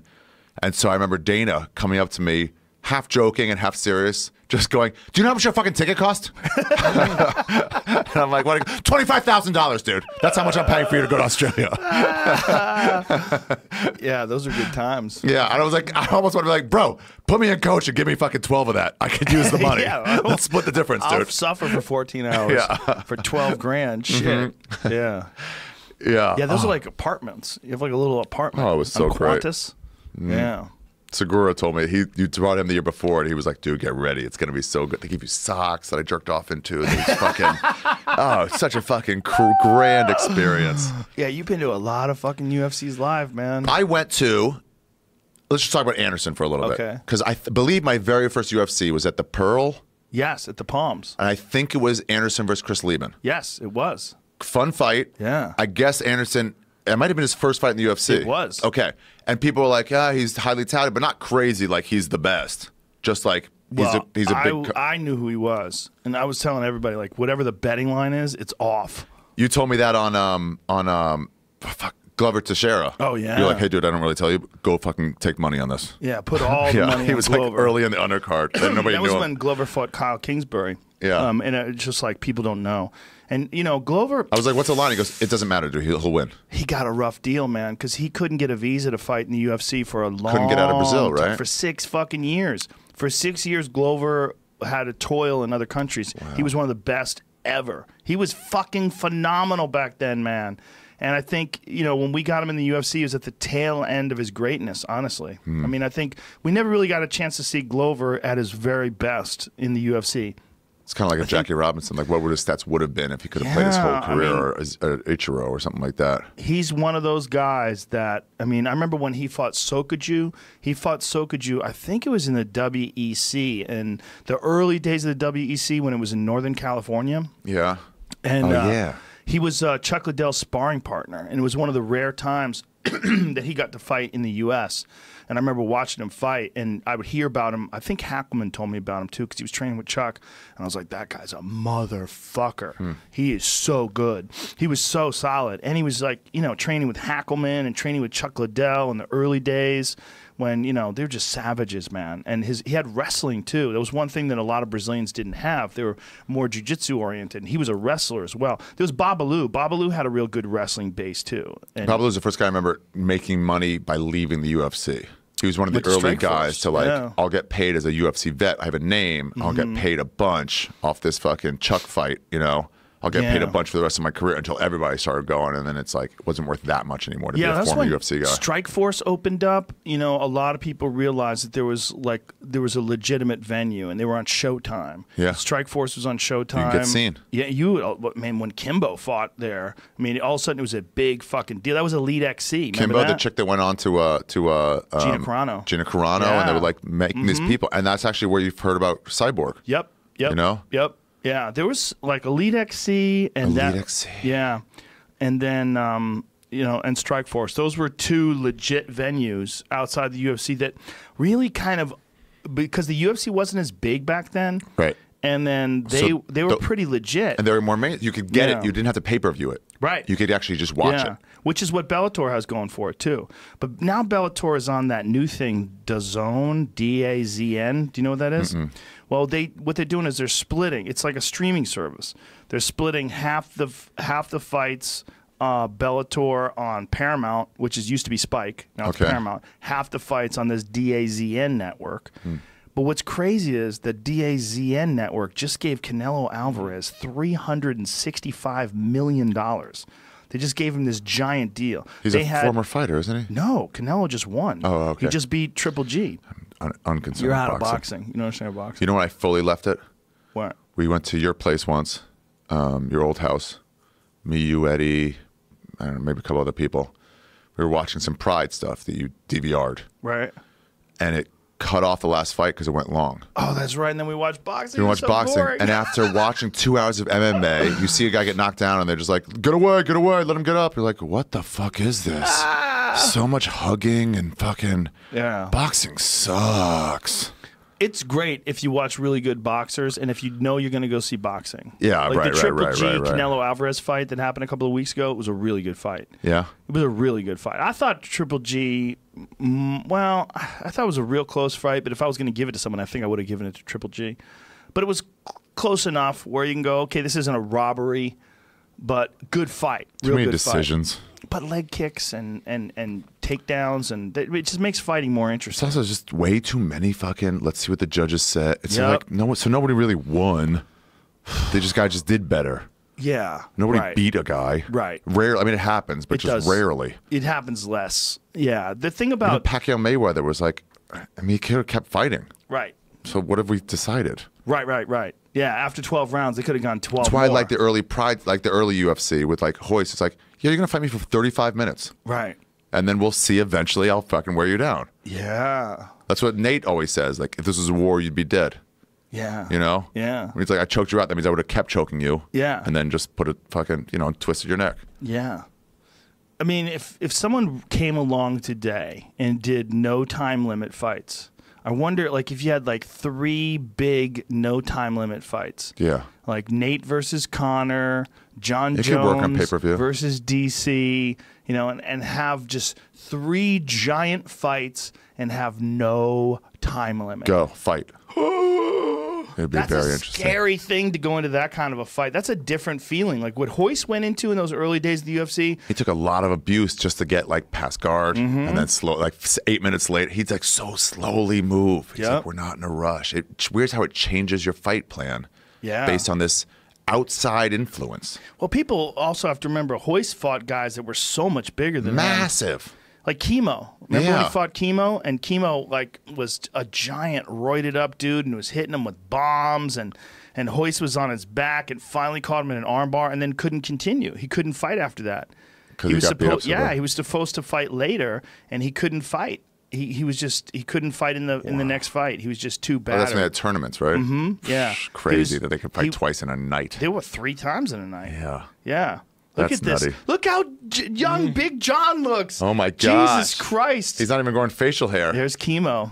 Chemo was giant. I mean, he was so huge. He had Jesus tattooed on his stomach. Look how big he is. Damn. Yeah, that was a crazy ass fight, man. That's when it was like, what is this whole sport? I remember getting it. My friend's like, college dorm. That's like, Helson Gracie in the back. Yeah, I mean, that was the clan, man. That was the Gracie clan. Who was the Gracie that was supposed to be, but they were like, Hickson. you're too good, it'll fuck everything up? Hickson. But the thing about it was not just that Hickson was too good, but also that Hickson wouldn't listen. Like, no one could control Hickson. Oh, really? Like, yeah, because Horian created the UFC, and Horian was the oldest brother, or Horian and Helson. I don't know. I'm not sure which one was older. Damn, they went right at it. Yeah. There was no feeling each other out. 17 seconds in, they're fucking full on. Hoist had to do that. I mean, he had to close the distance to get a hold of him. Yeah, the door broke opened. Open. He's like, wait. He's like, oh, fuck, this is sucky. Yeah. Ready, go. Yeah, and Chemo had his wrist taped up, but not his knuckles. It's crazy yeah, times bare knuckles. back then. I forgot about that. Yeah, bare knuckles, stomps, soccer kicks. You could do anything back then. You can kick in the balls. You can knee in the balls. You could hold the hair. right there. That's right. Yeah. Remember that guy just kept wailing on the balls like 30 times until eventually the guy's like, all right, I'm Keith out. Hackney. Wow. Keith Hackney versus Joe San. He fucking balled him out. Joe San, who went to jail for rape, right? He went to jail for and he murdered his cellmate. He went to jail for a gang rape. They arrested him for something else, and they did a DNA test on him and found out that he was a part of a gang rape. Damn. Yeah. Look how skinny Big John is. Big John is so small. He's just John there. Svelte looking, so sexy, like a model. This is 93, right? Yeah. So this is a long-ass fucking time ago, man. 25 years, yeah. And Hoist, look, headbutt. See that? Hoist with the headbutt? Yeah, it's like, I got a little Headbutts, distance. knees in the balls. He's like, please fall down so I can do what I need to do. Well, I mean, he really didn't have a wrestling background. Yeah. I mean, you see how high his hips are. You know, he didn't drop down and go for a double. He was basically so just undersized. clinching. Yeah, he was basically clinching and then hoping he could get the fight to the ground with a trip. And there he goes. And then when he tripped him, Chemo wound up on top of him, which is hilarious. Yeah. Look at this. Flattened out, had his back. This is terrible. Terrible position. But look, Hoist. He's instantly turning Hoist it. is just happy that he's on the ground. He's like, dude, keep wrestling with me. I'll fucking get you. But look at this. Chemo is riding his back. But Chemo is maybe 80 or 90 pounds heavier than him. It's a lot to get off your back. Yeah, Hoist was like 175. And he's got that gi, too. Yeah, he was 175, and Chemo was He can't slip out with the gi. Easily 250. He was a big fucking guy, man. Look, and there's no back of the head, so he's got to protect himself with distance and no, like... And also, Chemo is holding on to Hoist's gi. Yeah. But now, look, he fucked up. He got tired. Tired. Look, wide open guard. Oh, and then he just didn't even try to... Yeah, but he bucked him off just from sheer size. Yeah. But Chemo just got exhausted because when you're that big, if you don't have like a real rigorous strength and conditioning program, you just get fucking tired. Look at this. Man. Triangle's going in and you got no idea. Oh, no. Armbar. But looks not that good. Kind of sloppy. He's tired, man. He's carrying this fucking big guy's weight. And again, they didn't have strength and conditioning back then, man. Right. No one knew what the fuck they were doing. This was all They just... definitely didn't know how to cut weight. Or they didn't have to, I guess. He didn't cut any weight. Yeah, but they didn't know shit about nutrition. I mean, in 93, man, now remember he got a hold of that hair. Yeah. And he got a fistful of hair and started punching him in the face. Oh, he really creates distance for the arm triangle there. Nope, look at this. He still can't get it. Fistful of hair. He's not letting go. Look at this. Bitch, I got your hair. You fucked up, man. Should have got a haircut. Yeah, you could try to be sexy with that Tong Po bullshit. But, you know, we learned so much about martial arts from these fights. Yeah. Because everybody had these ideas like what would work and what wouldn't work. And then once they did that, it's like, oh, I have to work on my ground. And then that evolved and that evolved and it evolved. Well, I like the old it logo. just opened up jiu-jitsu schools worldwide, everywhere. And everybody wanted to be a Gracie. You know, guys were changing their name to Gracie. Guys were like marrying Gracies just to have the Gracie name. Guys would marry a female Gracie and then change their name to Gracie. I mean, it was crazy. It was the difference between you making $1 million and you making nothing. Yeah. Nobody wanted to go to Fred's Jiu-Jitsu. Everybody wanted to be a part of the Gracie Academy, you know? Like, look at he's got all that hair on the ground. What is that? Oh, it's a hair clip. Chemo's hair. He pulled a fistful of fucking hair He off pulled of it out. Yeah. What the fuck? They're both so tired. Oh, exhausted, man. This is and really this is only interesting, 4 actually. minutes in. How long does this fight go? I think it went 7 minutes, if I have to remember exactly. It's crazy. They're both so worn out. It looks like it's more. It looks like it's. What's that, Jamie? It's about to end right here. It's about to end here. 4:22. Oh, hey, he catches him. He keeps going for the armbar, the triangle, and eventually he's like, "I'll get one of them." Right here, he gets it. So it was like 4:28. He's catching the armbar. So this is like first round. I wonder if UFC today he even knows what he's going for here. Oh, Hoist does. No, oh, not Chemo? Hoist. Chemo. Nah, Chemo don't He's know like, "What are you shit. doing? I don't get it." That's it. I think he more tapped because he was exhausted than anything. Like, look at him. He's exhausted. Yeah, he is. I mean, he got the armbar for sure, but I mean, barely. But then Hoist was so beaten down by this fight that he couldn't go on. But Hickson would have destroyed Chemo. It would have been a completely different thing because Hickson was strong as fuck, man. And Hickson was, there's Joe San. Hickson was a different animal. Like, Hickson was much more physically imposing. He was about 190, 200 pounds. He was smaller than Chemo, but he was jacked. Look at their bodies. Look at fucking his body. It's just like wrestler body. Yeah. Well, like professional wrestler body. Yeah, more bodybuilder than anything. Yeah. Whereas Hoist is just, if you saw Hoist with his shirt off, you would think that guy's not even a fighter. He'll wrap you up like a fucking package. So back to Anderson, though. Yeah. So my bookends with him are that first Lieben fight, and then shattering his leg, which I was in the front row for, which you didn't even believe it. It didn't make sense to see a leg move like that. You're like, I don't get it. It looked like somebody filled up a sock with pebbles and just like hit it against something. And it was like, it didn't make sense. And it was so gross. Oof. But in the interim, seeing that first Chael Sonnen fight, when he was, he won 4.5 rounds, Chael Sonnen. Yep, he almost won the title. And then to get that, it was such a legendary sports thing. Not UFC, but sports thing. How this guy's down like crazy in a title fight, a guy who's never been tested, was finally tested, and was losing. It was over. This guy, Chael Sonnen, was beating him. He figured him out. And then to get that triangle with, 40 seconds left, 2 minutes left, whatever it was. But I remember what's so clear and indelible in my head is afterwards, we're at the entrance. Everyone's cleared out of the stadium. We're at the entrance to the the caves of the stadium, wherever it was. And it's me, you, I think Dana, Randy was there, and we're all talking. And then every once in a while, somebody's mind would go to that fight, and you just see him go like, yeah, I think the weather's pretty nice here. And then you see somebody go like. Like you couldn't believe it. I remember seeing Randy Couture do that, it's like, what? Look at this.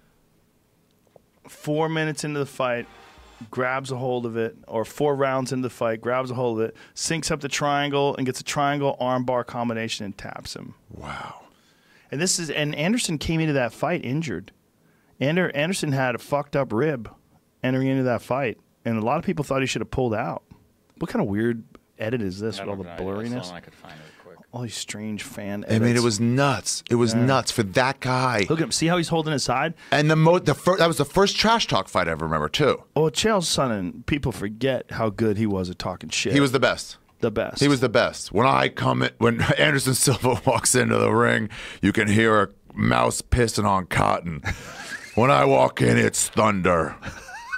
The promos he would cut were just the best. And that hadn't been done yet. Now it's done a lot. Well, Conor McGregor, it's arguable that Chael was even better than Conor. It is arguable, close. But if you take time period into account, no one was doing it. Right, he was the first. Yeah. And he was building up fights as a heel for the first time ever. And Brock did a little bit later, but people forget how good Chael could fight. If you go back to to me, one of his most impressive victories was Nate Marquardt, because he fought Nate Marquardt when Nate was one of the best, and he ragdolled him.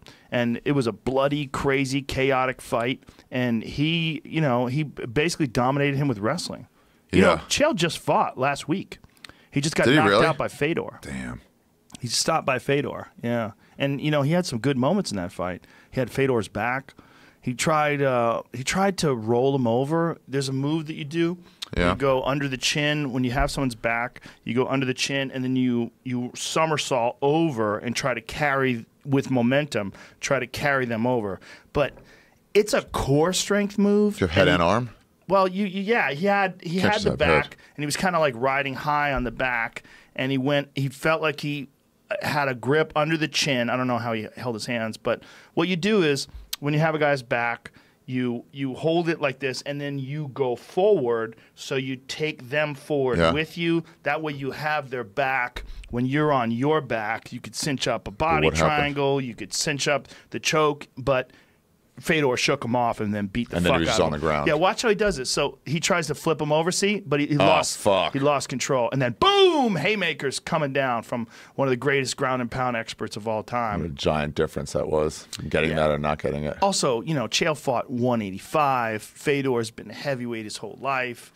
It's like, there's a lot of factors in there. But it was a good fight for as long as it landed. As long as it lasted, rather. One of the cool things that we've gotten is the ability to hang out casually with these fighters. Like having just breakfast with Randy, seeing him, having with enough times with you that I remember one time I was like going into a buffet or whatever, or the hotel, like free breakfast, and like looking around and just having him go like, hey, you sit with me. Yeah. I'm like, oh, okay. And right? Oh, you're just such sought after. And I'm just like, I'm talking about nothing. But some of my favorites were in Chicago, going to the weigh-ins, and then like, let's go to the show. And then just drunk driving with Clay Guida. I'm like, I'll drive you. And it's his city. It's his city. Yeah. And he's like, come with me. We're like, okay.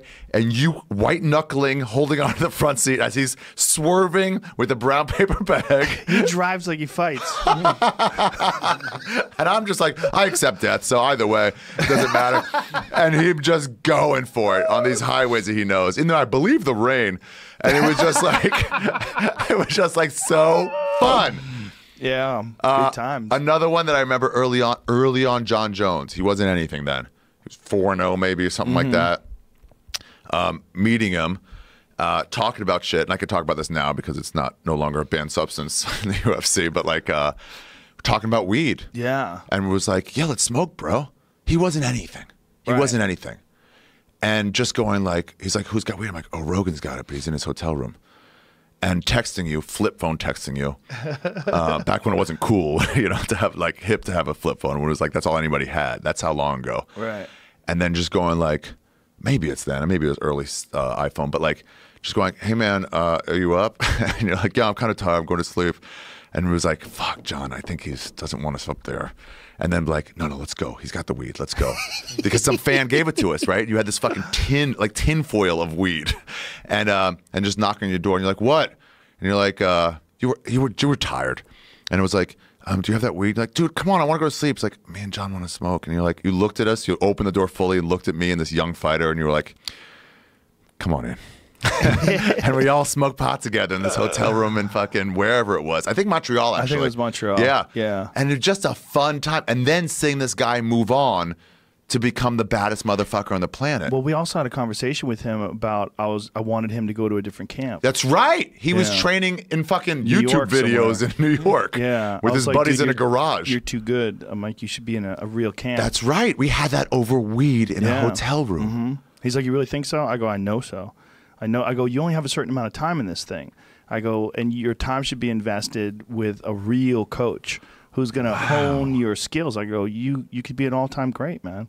Wow. Yeah, I remember telling him that. He's like, you really think so? I go, I know so. I know so. You really got to move on. I forgot about that part of it. How influential was that in the fucking future of mixed martial arts? I hope it helped, He did. He went to Winklejohn. Yeah. Jackson Winklejohn, eventually.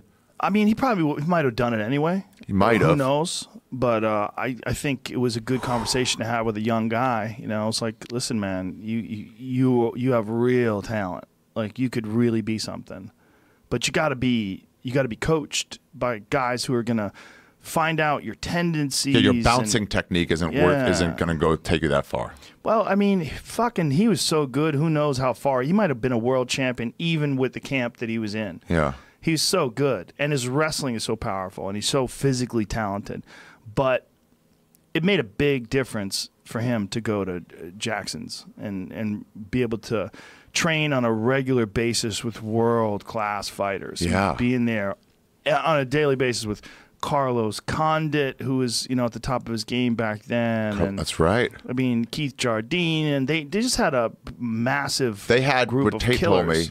told me, they called it the Ring of Fire, where you go 5 rounds of sparring to get ready for a fight with a different highest level fighter. So like Nate Marquardt, like, cool, that was round 1, get out of here. Jardine, you come in. Yeah. And now I just finished a fucking round with Nate Marquardt. Now I got to go against Keith Jardine. Cool, round 3, Yep. Jardine, get out. John Jones, you come in. Yep. And it's like, what? I mean, the training you got there at Craig Jackson's camp, we're like, whoa. Yeah. I mean, look, there's a reason why so many extremely high-level fighters were coming out of there. And then Rashad Evans was there as well, too. And Rashad had a real problem with John coming there because Rashad was like, hey, this guy's in my weight class. Yeah, but what are you going to do? Have one guy at each weight class? Right. It's an issue. Yeah. And then, Rashad and John became friends. Yeah, they and never then fought. They did fight. Did they whip? Yes. When? They fought, and John beat the shit out of him. I don't even remember that. They fought after they had a big falling out because Rashad was upset that, John wound up getting a title shot and beat Shogun because Rashad got injured. Rashad was supposed to get the title shot. John steps in, and they were friends at the time. And then somewhere along the line, then the trash talk started, I'll fight Rashad, fuck it. And then it was like, man, I thought we were friends. And then... Oh, yeah, that's back when it was like, you guys can fight as friends. You don't have to like be at enemies with everybody you fight. It's a sport, and it's a money thing. And then when John beat him, it was a real drubbing. And it was 5 rounds. It was a decision. And it was a real clear-cut, unanimous decision. He did some crazy shit to him, like step in, elbow to the face, rocked him. Oh, yeah, I kind of do remember this one now. And this was John when he was developing. John, it wasn't even John like the John that knocked out DC. I remember him when he was saying in fights, I didn't really ever see this with other fighters, where he would talk about, after wins, talking about the holes, the fuck-ups he had, more than what he did right.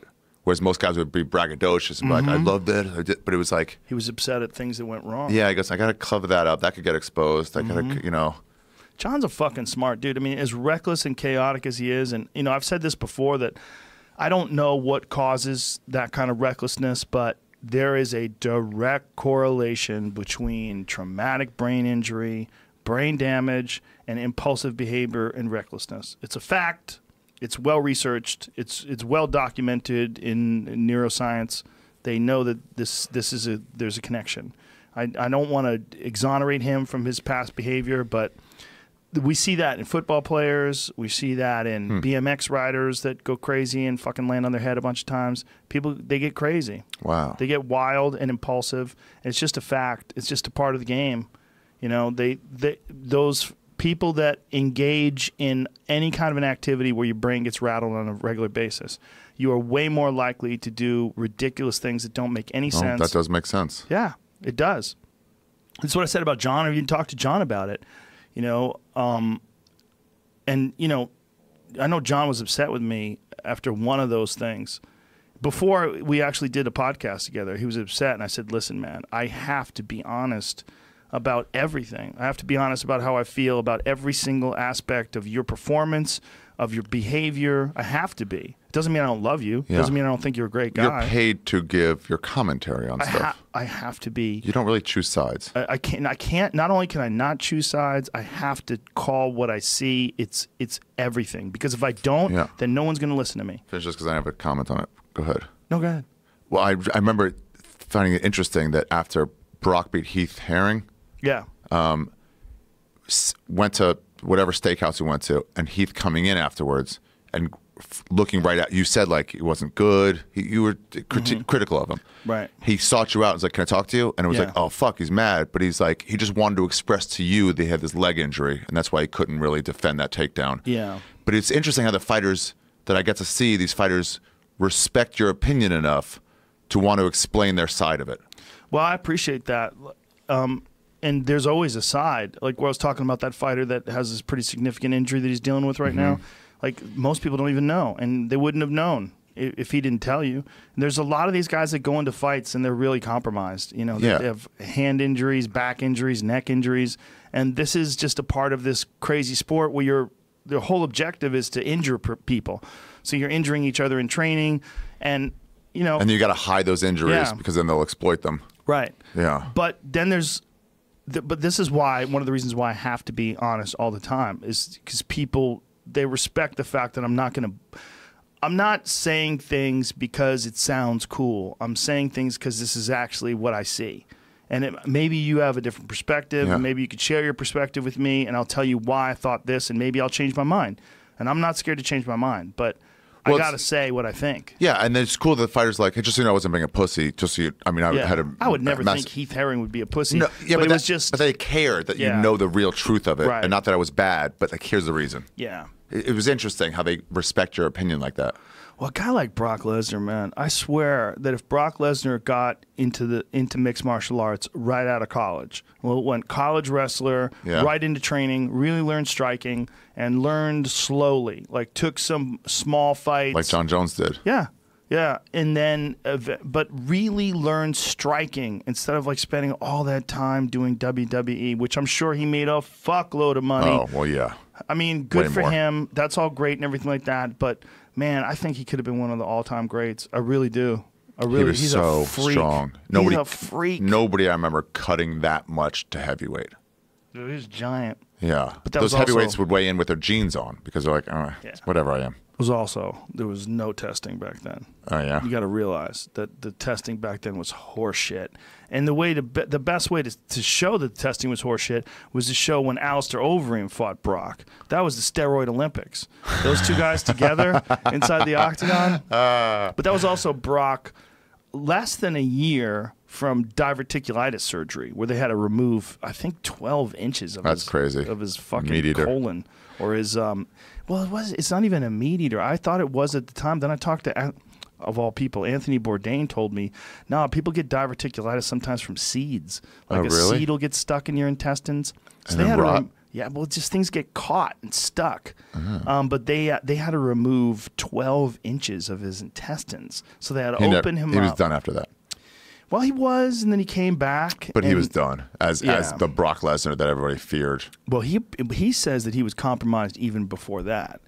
He said he was compromised before the Kane fight and before a lot of his other fights, even the fight with Shane Carwin, from diverticulitis. Like he was suffering from it for a long time, and he just thought that was just exhausted from training, but really he was having this blockage and all this issue. Look at this. Jesus. Yeah, it was fun talking to... That's 256 is incorrect, by the way. That's not true. 265? When he weighed, he was 265. If you look Who was Overeem? Overeem was. Overeem was 265 as well. Wow. And if you look at Overeem on the scale for that fight, that's a great picture of the two of them facing down. Like, Jesus Christ, they're both so jacked. So big. But and it's not like they're 6'10". When Overeem... Brock is my height. Yeah. When Overeem was standing there flexing on the scale, you're like, what in the fuck is he on? Like right there. What the fuck, dude? Wow. He's not even like really flexing hard. He's still smiling. He's so jacked. Oh my God. Dude, he was so jacked. That he was so fucking What was Anderson's jacked. friend's trainer's name or manager's name? The bald white guy? Ed Soares? Ed Soares, yeah. And we were asking him like about the Pride days. And he was like, oh, they tested for steroids in Pride. And you were like, what? They tested for steroids? He goes, yeah, I mean, they didn't do anything about it, but they tested. But they're like, yeah, you're both positive, go fight. Who cares? Yeah, well, according to Ensign Inoue, not only did they not test in Pride, they put it in the contract, we do not test for steroids. Oh, I thought he said they tested and then just like, we don't give a shit. But we just want to know. I think they took tests, but they didn't really test you. God damn, those guys are big. Yeah, look at the ring card girl. She was so young. Which one was that? Gorilla. He was a gorilla, son. Jesus. Yeah. His blonde hair. He should have been a Nazi in the war. He's missed his calling. He would have been one of the most feared Nazis there were. Honestly, if he was a fucking Nazi, I would have rooted for the other team. He was a Viking. Yeah. Fuck Nazis, dude. He would have been on one of them boats with a dragon on the front of it. By the way, I mean, underrated John Jones for a weed head. I mean, everybody gives all the credit to fucking Nate and Nick. It's fair. Yeah. They've earned it. Yeah. But when you would give a fucking... Those breast strips, half a strip was the dose. That's right. And on the plane, he was like, hey, you got it? One of my finest compliments was John Jones. I heard somebody else goes, hey, you know, John Jones always goes, Ari Shaffir, he's always got great weed. And I'm like, hell yes. Hell fucking yes, I'll take that. I gave him a package of breath strips, and he ate the whole package. 2 to a pack! Half of one is the... And you're like, dude, no. Half is the dose. He took 2. And you're like, don't do that. And he's like, Joe Rogan, I'll be fine. He was fine. I was so scared for him. I was paranoid because I gave Tommy Buns a half. Yeah. And we flew to Florida. And he told me, he goes, dude, he goes, I swear to God, when we landed, he goes, I didn't think I was going to make it. I've had one of those with you before. I really thought I couldn't make it. I really thought there's no way I'm going to be able to survive this flight. I'm going to freak out. I'm going to have them land somewhere. I almost told the stewardess before we took off. I was close to be like, we're not doing this. Before we were on the runway. The only thing that stopped me from doing it is knowing the abuse I would have taken from you verbally for the next 2 years. That I'm like, I'd rather die. I love those days. It was so fun. I was actually, I felt bad for you a couple times in my life. Why?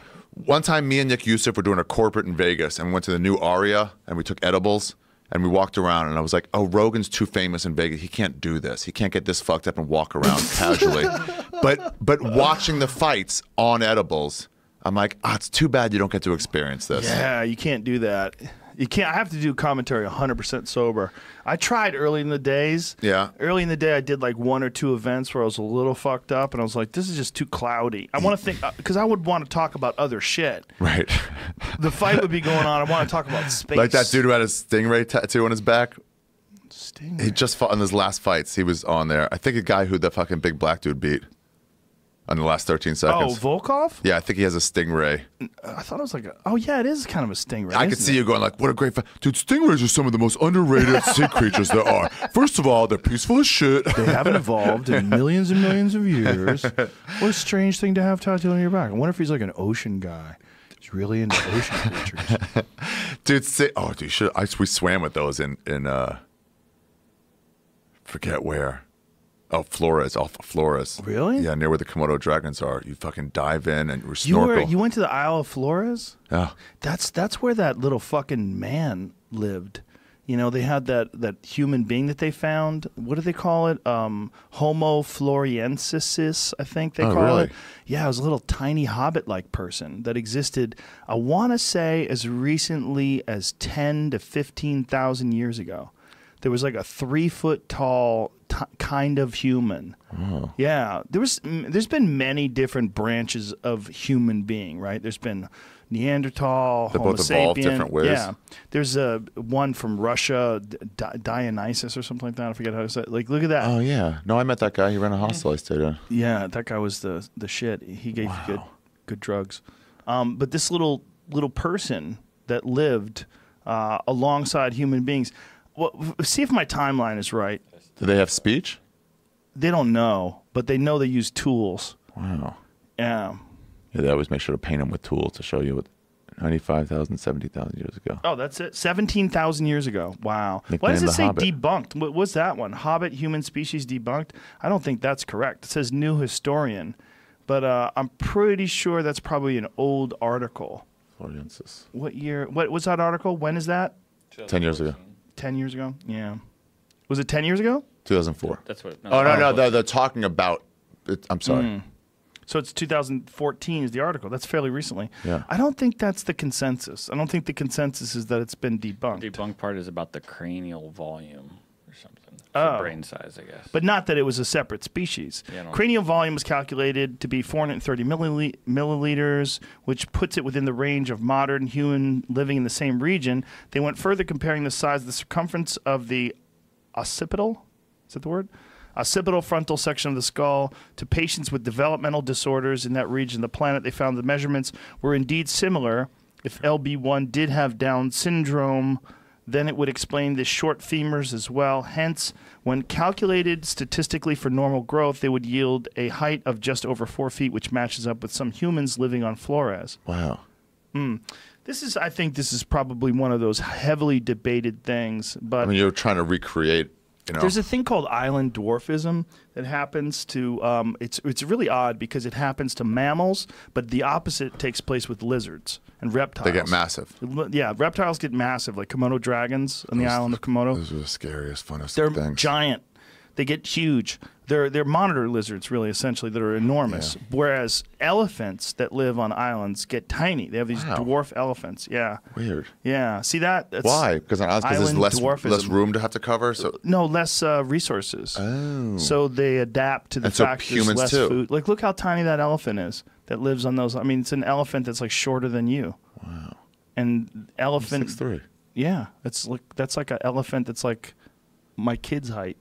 Like it happens with all sorts of different animals. See, dwarf buffalo. Interesting. Yeah, island dwarfism. They think it's because these animals adapt to the fact that there's a limited amount of territory. Right, they don't have to cover long distances to get to something. Yeah, it's fucking crazy what happens with animals, man. Over time. When they figure out like what they need to do to survive. Like one of the things that I was reading about really recently was these. I wish I had it off the top of my head, but these moths that lived in a separate area, an area where things were darker, and they changed from a light-colored moth to a black moth like really quickly. Really? Yeah, like really quickly. Like they did it over a couple generations, and they're trying to figure out how the fuck this happened. See if you can find that. Couple generations is so fast. Peppered moth, yeah, really fast. Like it blew them away. They don't understand how it happened so quickly. I think there's so little that's truly understood about what adaptive changes can possibly happen within animals. Like, for instance, there's this documentary called Relentless Enemies, and it's all about. Are you gonna piss in something? I am, dude. What I are you need you gonna to piss in? accept it. It's just What are you gonna gonna happen. use, though? Kombucha bottle. Oh, okay, where's the bottle? Right here. Oh, sorry. Oh, I thought that was full. It's the widest mouth. Oh, okay. You know what you should do? You should get one of those ice bags that people use for. Definitely don't show that, or we'll get kicked off of YouTube. Too much work. There's ice bags that people use, like compression ice bags. Yeah. And they have like a nice wide mouth. Oh, that's cool. I had some of them here, but I don't want to give it to you. God damn it. I want you pissing in it. Didn't think- work? I mean, I You have feel too much piss? Too much piss. Okay, what else we got? Nothing. The cup. Yikes. Yeah, that's Are you about as topping full it as I can off? get. Yeah, I'm topping it off. I'll use this. Well, why don't you just run off to the bathroom real quick and just hold on to your dick and scare Jeff? Why don't you just suck it? I don't think I want to do that. Don't piss in that cup, please. What do you got? What's that? Another A cup? tumbler? Yeah, go ahead. Piss in that. Okay, thank I you. don't know what that's for. Definitely take that piss out of here, though, afterwards. Yeah, I'll take it with me. I'm not going to waste it. I'll sell it on accidentally- eBay. I My bet pieces you with could. it. That's the thing is, I bet you could They're sell so that popular piss. now. It's like the piss that was on Joe Rogan's podcast. This is Ari Shaffir's piss for real. On episode People would 247 of his MMA Use it podcast. in witchcraft. This is real Jew piss. All right, give it a shake, and let's get back to the Okay. show. All right. Jamie's turned his head away. He's afraid of dicks. Jamie, don't be afraid of the Are those glory. me undies? No. I believe this might be, actually. Yeah. Yeah, they are. How fucking comfortable are those? They're the goddamn best. They're the only, one of the only two, maybe them and Blue Apron are the only, like, no longer sponsors that I'm like, I'll still rep you guys. So, yeah, what's going on with you and sponsors? Did something happen when you said something crazy about a sponsor and they gave you a hard time? Yeah, man. ZipRecruiter, was that what it was? Yeah, it's okay. I get it. I'm not for everybody, but then it's Right. like, we can't work together anymore. Yeah. I can't operate under the idea that you can tell them what to say. What'd they say? Don't say something. They said it's offensive. What And did I'm you, like, what did you say? I think it was something along the lines of like, if you're a human resources person and you have to hire, your time can be spent better, doing something else. You could fucking quickly hire somebody, use ZipRecruiter, and then spend all your time masturbating in your office. You could bring in like a Ziploc bag and keep putting like used socks in there that you masturbate into. I don't know. I'm just going off the top of my head, trying to be funny. It's pretty reasonable. It's a 3-minute read on a 1-minute buy. Yeah. And then they're like, it's offensive. Like, that's fine. All right. But I can't be thinking about it. Yeah. I refuse to let myself think about it, so I'll just give up the money. Yeah. Yeah.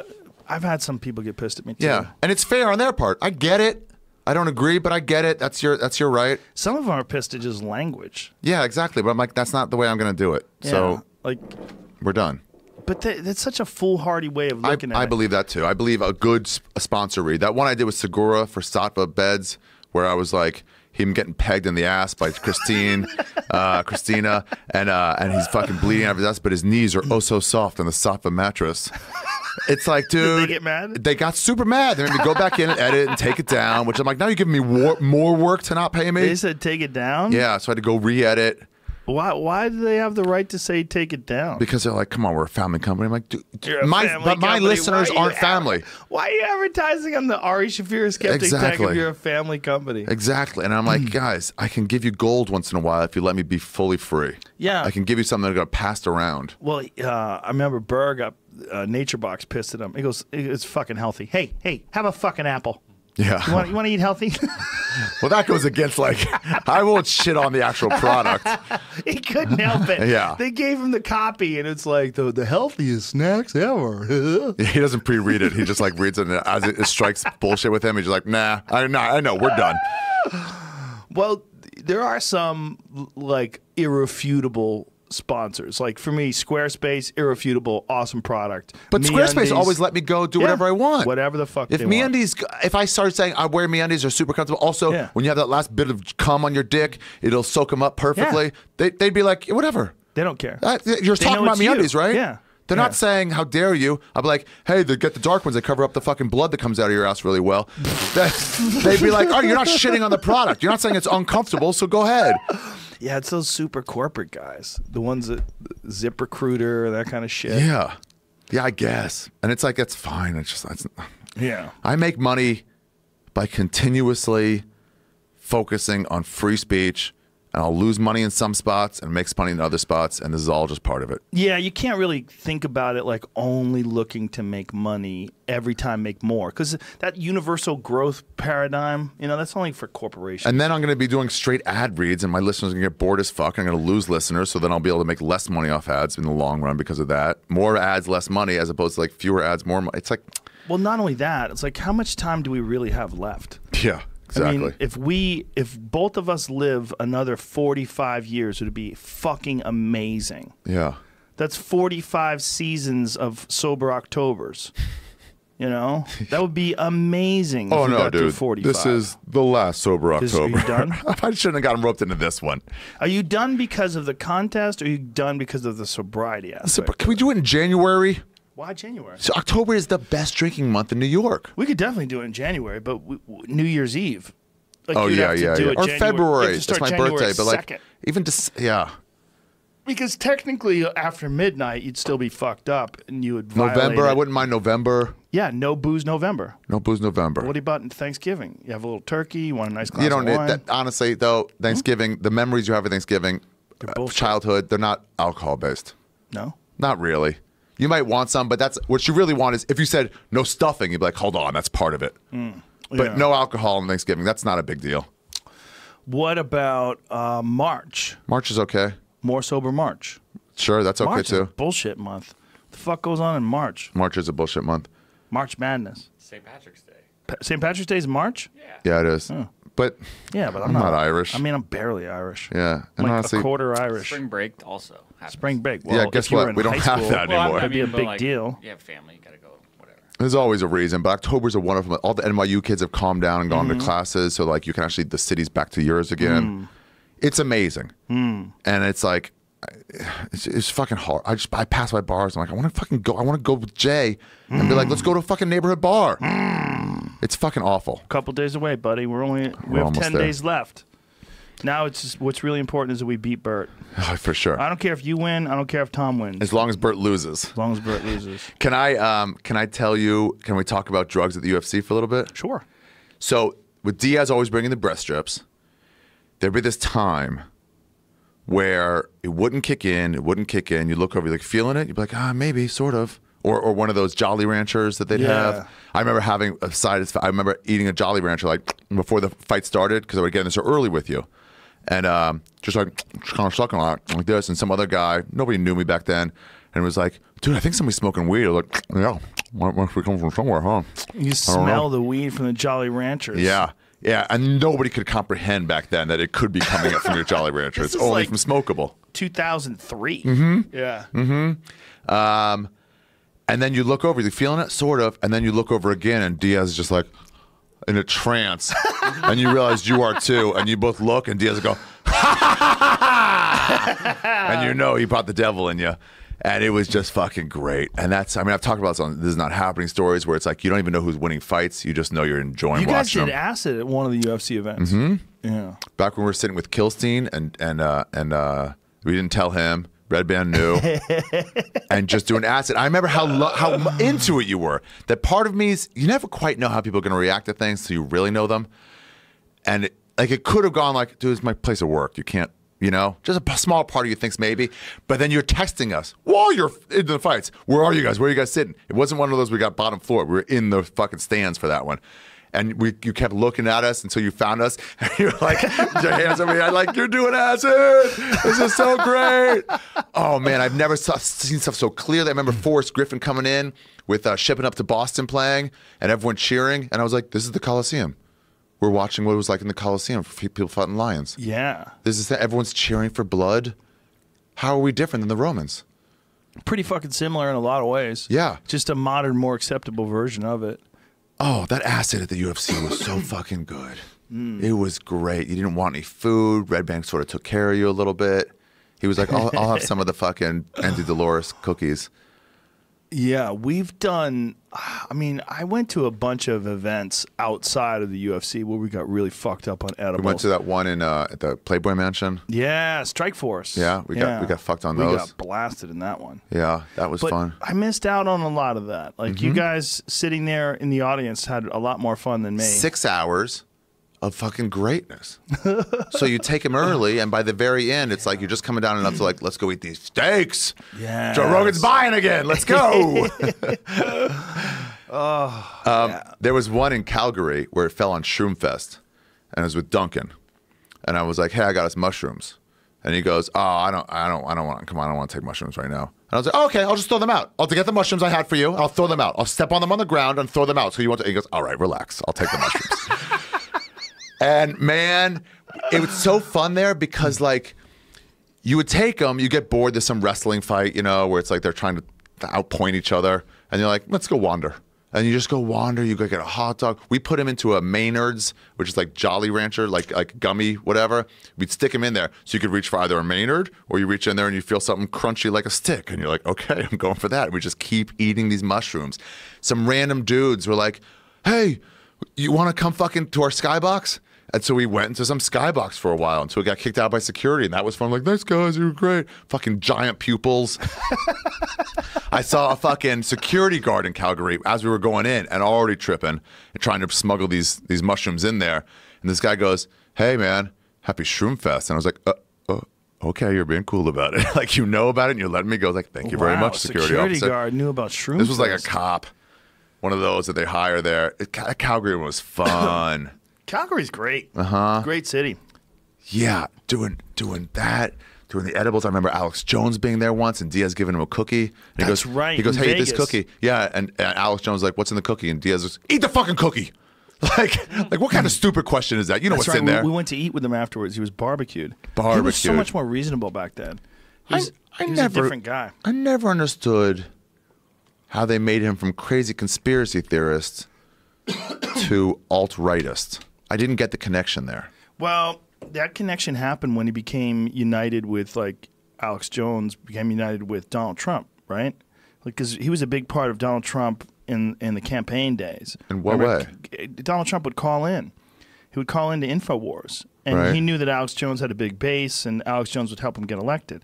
Donald Trump was very clever in who he aligns himself with. Like, when you see him standing there listening to Kanye West, while Kanye West is ranting and saying all this crazy fucking schizo nonsense, and he's like this, that's a smart cookie. Like, he's very smart in when he calls bullshit and when he doesn't call bullshit. He chooses to call bullshit. Yeah, it's like, imagine if Kanye West was debating him and they were doing a presidential debate and Kanye was talking like that. He'd be like, what the fuck is this guy saying? Exactly. What he's are you like, I saying? think you're giving up for me, so I'll let you talk. Yeah. He's... You know, I just don't get how Alex Jones went to that, though, besides that. Guy. So that's what it was? Because he would have him on a bunch? Well, you know, also, alt-right wasn't a thing back then. You got to realize when Alex came with us to the fights, There was no alt-right. But he was more like lizard people, Yeah. or like, oh, it's a fucking government conspiracy. Yeah, he was all about. Don't get him started on 9/11. It's like he was all about certain conspiracies. I remember we were in Austin once when there was a shooting at a army base. We were there right with him. Yeah. When When he was thing finding out about happened, it. we were at a bar. Remember And that? he goes, I guarantee you, they're not taking that guy alive. I guarantee they won't let him talk. And then an hour later, like, they got him alive. They shot him in the leg and they got him alive. He goes, yeah, of course they got him alive because they want him to be a fucking martyr for this thing. And it's like, or whatever. I don't want him to be a martyr, right? Yeah, and it's like, no matter what, he's just, I'm spinning this to conspiracy. And then I just... That business is a tricky business, I just man. don't... How they said, like, now you got to be off the air now. It's like, what? Well, that's where it's fucked up. You're just a lizard person guy. Well, it's not, though, because, like, people were concerned that you're giving out bad information, right? And they're concerned about it. But then with Alex, what came out was the Sandy Hook thing. The Sandy Hook denial thing was when... Again, conspiracy. I don't get why that's... Right, but it was a conspiracy involving children being murdered and their parents being actors, and that everyone was like some sort of a crisis actor, and they were hired by the government to take away people's guns. This is the most radical version of Sure, I understand, and I understand that's wrong and crazy. Mm-hmm. Where do you get from there to you can't be allowed to say these crazy... You've been saying these made-up things before. Right. You're saying it still... Well, it's I don't get why it's a hate monger. You got a really good argument, but here's the argument. The argument is, what is Facebook? What is Twitter? What is YouTube? Are they private companies, or which the they media? most certainly are, or even more so? Are they utilities? Is it like the electricity? Is it like a phone? Like, what should you be allowed to tell someone they can't use it? Like, I wonder if Jack said, hey, I'm shutting down Twitter, if the government's like, we're opening it back up again. Right. Or is it like NBC? Because if NBC is a private company and Ari Shaffir says, hey, the lizard people are eating kids and that's who runs 60 Minutes, and they say, no, Ari, you're fired. Look, Roseanne made one fucking bad Ambien joke and they canceled her and they kicked her off of They were looking to Roseanne get rid show. of her for any other reason. They weren't. They were. They weren't. That's not true. Why do you say that? Because- the show was a huge hit. Because of the outrage over the first season when she was like, she supports Trump. Yeah, but I the talked show to Morgan about it. Was a giant hit. But they were looking to get rid of her. This whole group was already saying, we want you out. We're looking for an excuse. Kind of like when they got rid of you at the Comedy Store over filming, when it was like, come on. They already wanted to get rid of you. Well, and then they found an excuse to get it done. That's a tricky argument. Because they wanted her out so bad. I don't think they wanted her out. I think they wanted to minimize her. The left hated her. That's true. But she was telling me how they were changing the way they were writing things, and they weren't including her in the process, where she was very much included in the process during the first season. When they were writing for the second season, they were basically excluding her from the process of premises and the way they were writing the show. I mean, I read all the outrage about early on. It's like, you're a Trump supporter. Mm-hmm. And I saw someone like Ray Sani, some young female comedian, going like, when Silverman was like, hey, watch my friend's show, Roseanne, she's great show. And she goes, oh, this is the bitch I got to be fake with at a party and kiss her on the cheek, pretend I'm cool with her. And it's like, what is all this outrage over this pro-Trump thing? And then finally I'm like, let me go watch it. And my friend, Jewish female leftist, Morgan Murphy, who wrote it, I talked to her later about it, but I finally watched it, and there's 12 characters in the show. 10 of them don't talk about who they voted for at all. One of them is pro-Trump. One of them is anti-Trump. There's also a little trans kid on there. And that's it. Just one pro-Trump, one anti-Trump. And the outrage that I saw was almost like, I don't think you guys could have possibly watched this episode. I think you're all reading headlines about stories. And that's what I talked to Morgan about. I'm like, it doesn't seem like it could have come from the actual facts. Yeah. There's a lot of that going on, right? Yeah. And so I feel like it's the same thing with Alex Jones when I'm getting hate monger. I'm like, what? Alex Jones? Just crazy conspiracy guy. Most of it. Yeah. Where's hate monger? Well, yeah. Does he talk about taking away trans rights or anything like that? I there was some talk. There was some talk. Alex Jones was saying, in one of the last final straws, it was talking about people taking up arms, and that people are not going to stand it. And it's basically rabble rousing, which is like a lot of what people do when they're talking about the other side, trying to take away your rights, trying to take away your guns. We're not going to stand for it.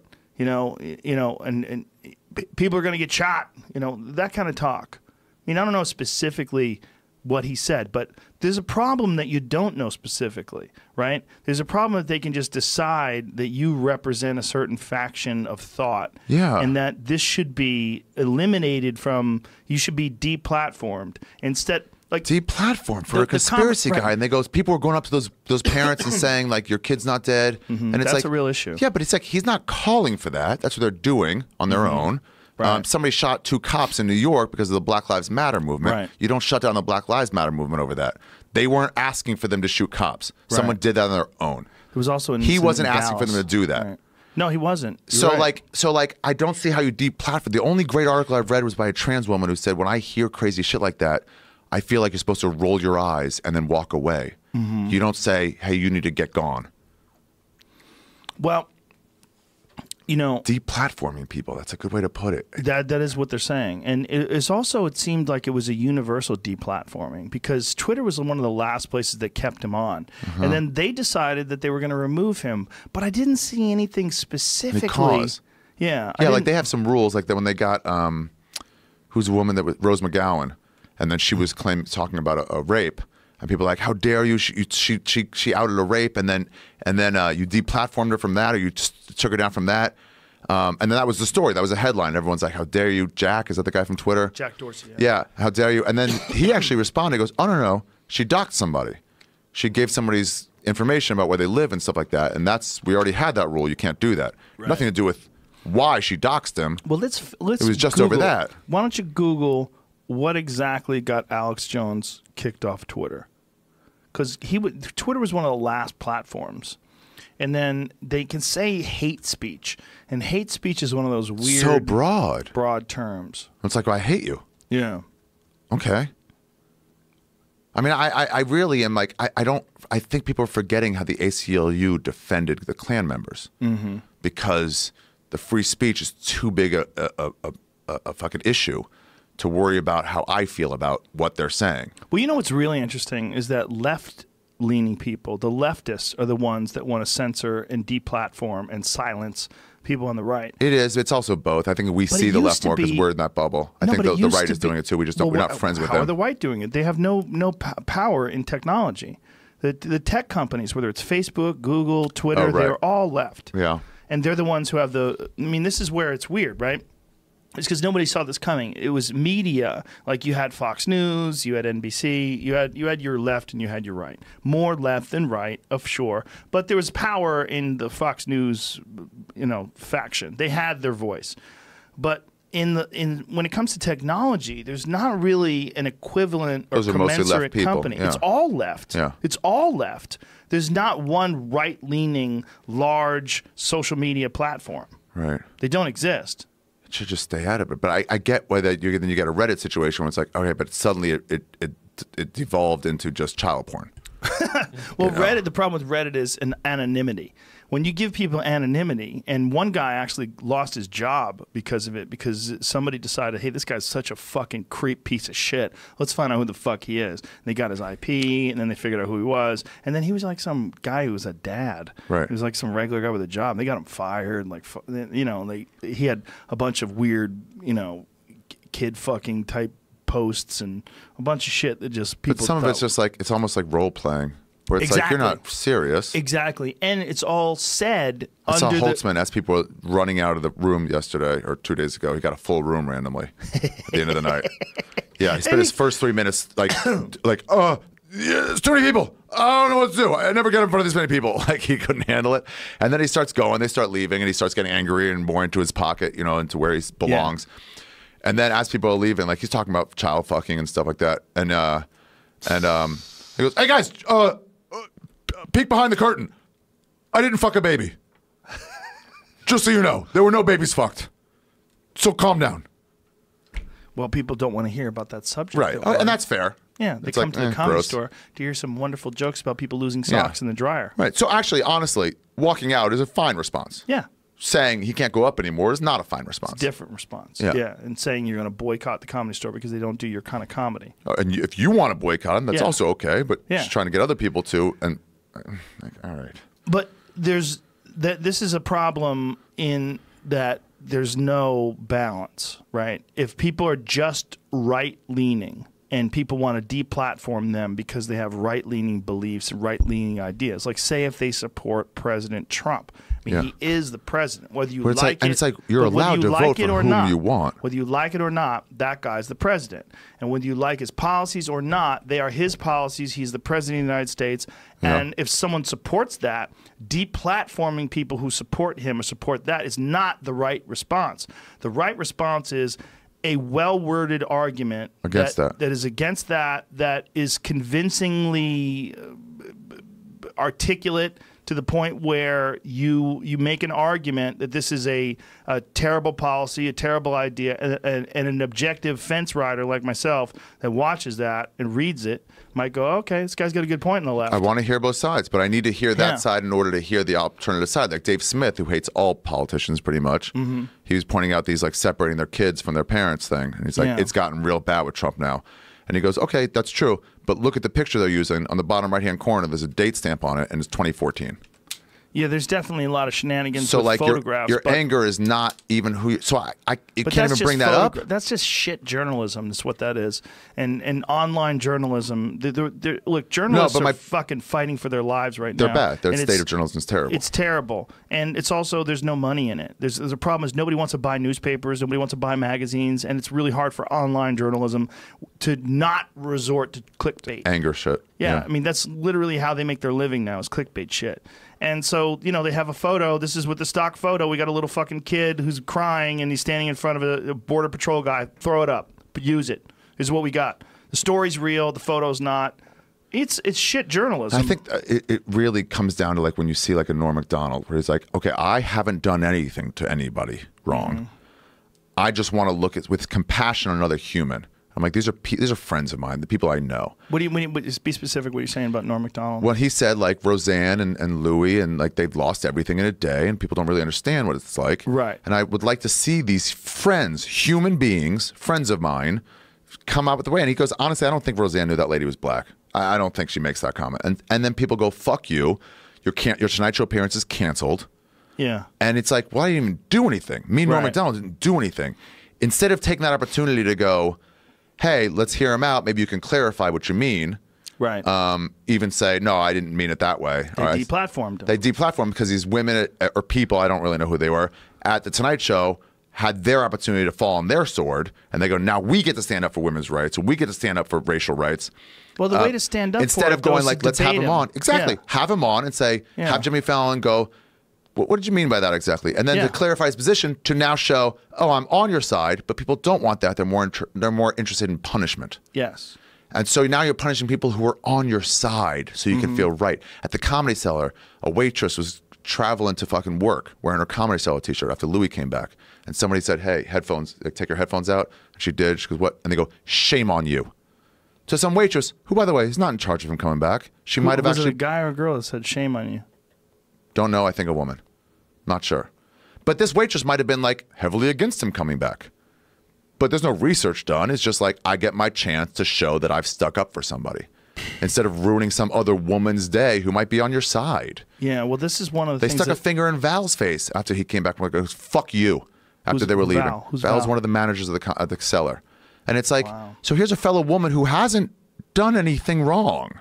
Right. And you're cursing her out so you can feel like I've done something for the cause. Yeah. Well, this is something that the left does, that the right doesn't do. The left attacks its own. Yeah. And they attack its own. They attacked Tina Fey once, said you're anti-feminist. And she was like, you're out of your fucking mind. About what? 5-6 years ago. I don't remember. And she goes, you're out of your mind. I'm your leader. I'm on your side. You're attacking me for being anti-feminist. You're out of your fucking mind. They eat their own. They have bloodlust and they don't know how to control it. You're not trained in fucking fighting. Well, they're always looking for targets. They're always looking for targets. And in finding and establishing a target, you clearly establish that you're better and more virtuous than that person because you find offense in something that they do. They're not progressive enough and they're a part of the problem. And so you cast them out or you shut them down or you deplatform them. Yeah, so I think with Alex Jones, they pointed to that one a lot. They're like, dude, he said fucking Sandy Hook didn't happen. And it's like, okay, you try to now, I guess, strawman me into saying, I'm saying that's okay or that's right. Right. I'm not saying that's right. I just don't see the connection to this. I don't see the connection to Michael Vick killing dogs, which I'm not on the side of, to you shouldn't play football. Right. You haven't made that connection to me. And you're like, oh, you're saying it's okay to kill dogs? Like, no. See, just why is that job not allowed to do? The connection would be if you have a private company. This is where it all boils down to. Like, do you have a right to use their platform? So you're not taking Alex Jones off the internet, right? Alex Jones still has his website on the internet. But if you have, if AriShaffir.com all of a sudden becomes Twitter, right? Okay. There's a separate thing, though. Private company, are they allowed? And private company, should you be doing that? Right. Should you be doing that? And it's like, what the laws are, I agree with only a portion of the laws. Do you think that this is in response to like the type of shit that has happened at Reddit? That Reddit has gotten so fucking out there in so many different ways, and so like especially the Trump section of Reddit. Yeah. Like people let them be there. They're not doing anything to anybody. They're not planning attacks. But people who, if you own that company and you were one of the people that was responsible for trying to sell ads for Twitter or for whatever, I don't think Twitter has ads, but if you had like established guidelines of what you could and couldn't say, one of those things would probably be no hate speech, no racism, no this, no that. But you can't promote false conspiracy theories that hurt other people. Right? You could get away with saying that. Right. So it's not about, so it's kind of like the Rose McGowan thing where it's like, no, it's not about, you just can't dox anybody. What is this, Jamie? This is from a NPR interview with a Washington Post reporter about why he... Let's read this. It says, and when I spoke to somebody at Twitter, they said one thing that weighed very heavily on them was the way that Jones conducted himself outside of a congressional hearing where Twitter CEO Jack Dorsey was testifying about the way the company moderates content online. Jones essentially went after Republican Senator Marco Rubio, interrupted one of his press conferences. He yelled at Dorsey at one point as he was trying to leave the building, and then he live-streamed the incident where he was attacking a CNN reporter, hurling verbal insults at him. The video was broadcast on Periscope, which is the live streaming site owned by Twitter. And so in the minds of the company, it essentially was too much. He had gone too far, and so they kicked him off the site. Yeah, I mean, I guess if you're talking about your right, it's like, sure, I guess it's their right, but I disagree with them doing it. I would like a world where you're like, we don't, unless it's physical harm to someone, possibly monetary, like direct monetary harm, like I'm stealing from you, it infringes on your rights, then do what you want. Say what you want. Right. It doesn't infringe on your rights, then keep going. Well, the problem becomes who's to decide what is hate speech. Exactly. Who's so to it's decide? like we don't decide that. Yeah. And who's to decide? Is saying retard in a Tom Segura special hate speech? Right. It's such a slippery slope that the only way to do it is if you infringe on someone's right, you've gone too far.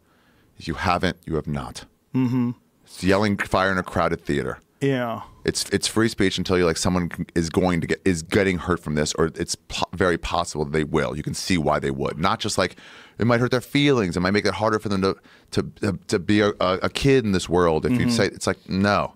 Yeah. No, I agree. But I also agree that if you're NBC or ABC or CBS and someone says things that you feel violate your company's policies, right? So if someone promotes some outlandish conspiracy theory about children that get shot in Parkland really never died, and their parents are all crisis actors paid by the CIA, it's a psyop, and this person is on CBS. You could fire them from CBS, sure. Right? Now, here's the question, but let me finish here. So is Twitter like CBS? Because they're both private companies, and are the people who are on broadcasting on Periscope and on YouTube, are they essentially someone who is, I mean, are you working with or for YouTube if you're broadcasting on YouTube? I mean, how do you look at it? Like, I don't think so. I think it's a private thing. And I think if you're making a video on how to make a bomb, I think the authorities should get in there. Right. So you can't do that. But what if you're making a video about how there's some people out there that are lying about their children being shot? Same thing. Get the authorities in if you think it's leading to harm. But it's not the company to do it. So you don't think you should be allowed, if you're YouTube, you don't think you should be allowed to tell someone, hey, you say a bunch of shit that's not true and it hurts people. What's the word hurt mean? Well, okay, if your children were murdered and there's some guy screaming on YouTube that you're a crisis actor and nothing ever happened to your kid's, it's a lie, and there's rubber kids on the ground with fake blood and they can prove it with a hologram, you shouldn't be able to remove them from your platform? Do you remember, what's his name? And by the way, I'm not arguing one way or the other, but this is important for people online to understand. This is. Do you remember the Kansas pastor? What's his name? He died. Kansas pastor. Which one? We talked on the radio once. The Baptist church, something Baptist church, and he would go to funerals of. Phelps. Yeah. And he would go there and say, "The reason your son died is because gays are around." Yeah. And he ruined people's funerals of a child who died. And by the way, fags.com. And these weren't gay soldiers; it was just soldiers. Right. It's horrible. And then other people had to do things like create a blockade around their cars and say, "Give us tickets. We'll eventually move, but the funeral will be over." Yeah, man, that's sucky behavior, but you can't stop them from doing it. Okay, so go to CBS in terms of public discourse. Yeah, so go to CBS and say that, and say like, well, we can take you down because you've said things that are totally untrue. Right. What about the guy who gets caught smoking weed in Iowa's a legal state in Alabama? Could you fire him for that? Yeah, but that's a different thing. Well, it goes against what we think is okay. Yeah, that's a slippery slope. I mean, if you're saying, are you allowed legally? Yes, of course. But morally, no. I think you're a fucking platform for speech, so let all the speech in. And 4chan got written up as this fucking hateful place where really they're just trolls. And they know one of the best ways to troll is using Donald Trump. Well, you know, there was a really interesting case with 4chan that I found preposterous where they trolled Shia LaBeouf. Oh, yeah. Because Shia LaBeouf... You know, they took down that podcast. Yes, we talked about it. It was great. It was great. It was great. It was hilarious. And people go, how dare you promote 4chan? They're a hate group. And you're like, you didn't listen. Yeah, you didn't listen We've just said that they're not a hate group. Yeah. And you're like, fuck you. I don't like that interpretation. Fuck you, Norm Macdonald. I like the interpretation. She did know that lady was black. Okay, you went real far with that. But so they're saying, fuck you, you can't say Roseanne wasn't racist. He's not saying racism's okay. He goes, Norm is saying, I don't think she knew that lady was black. I agree with you. 4chan is not saying pro-Trump, fuck all of you. Pro-Trump, 4chan is saying, this will fuck with you. Let's fuck with you. Well, they're saying fuck Shia LaBeouf because he's a goof. And they decided to use science, and they literally they studied the stars in the sky. Oh, it was above amazing! The flag. Amazing trolls. They had someone drive around and beep their horn so they could triangulate the area where this was taking place. See where the airplanes were going overhead. Took the took the fucking flag down and went fuck Shia LaBeouf in a day. Yeah, they found it somewhere in the world, and the podcast was great. And there was no hate involved. It had nothing to do with political ideology. It had nothing to do with racism and nothing to do with hate. And people were saying, oh, you're supporting 4chan. You know, 4chan supports Hitler. No, listen, 4chan is just a bunch of people. And it's like, yeah, they've just said in that podcast that 4chan does not support Hitler. Yeah. They go, Trump will fuck with people. Let's align that with some fucking weird frog for no reason. It makes no sense. Right. Yeah. And that's now explained to me where that frog thing came from. And I'm like, oh, you just pulled a random thing out. Well, most of that frog thing was fun. Yeah. And there was a few instances of that frog which were racist or KKK versions or Nazi versions. And then people decided that whole frog was racist. But the swastika is used all over Indonesia as a good luck sign. Different case. The vast majority of the use of that frog was not racist. Right. The vast majority was feels bad, man. Yeah. It was silly. Trolling. It was just being silly. Yeah. Yeah, and then there was you can't can't let people co-opt a frog. You know. And NPR, I think it was NPR podcast. It might have been. I'm not sure what the company was. They were like, yeah, we'll take it down. You can still have it. It's still on like YouTube. It was Radio Lab. Radio Lab. Okay. Yeah. And they're like, sorry about that. We'll take it down. Is it still on YouTube? I just heard it. Well, after it was taken down. Downloaded it, and then when I went to send people to it, I found out on the show, on the podcast, that it had been taken down. And I was like, you got to be fucking kidding me. I think the iTunes version is down, but you can still get it other places. But for them to apologize is me saying, okay, you're weak. You're allowed to take that down. Right. But for someone else to come in and say, you can't make podcasts anymore. Right. Is like really dangerous. Good point. And that could have happened from that if someone had said, no, we're not going to take it down. So NPR Radio Lab is now panicked. a hate monger. Right, exactly. They support 4chan. 4chan supports Hitler. Radio Lab supports Hitler. Yeah. I mean, this is a circular logic. Yeah, so the only answer is you have to have a strong line unless it's causing direct physical damage to someone. Everything's allowed. Well, they're The internet's a horrible they place. Should have. It's a great place too, though. Yeah. They should have never fucking taken that down. Nope. They should have been like, that you guys are wrong. You podcast need to was listen to amazing, it. And It made me laugh so hard how hard they trolled him, how they got together in a trolling. I was like, troll. And they use science. Oh my God. They use logic. These are smart fucking people that figured out where that flag was. Fuck you, Shia LaBeouf. I mean, it's hilarious.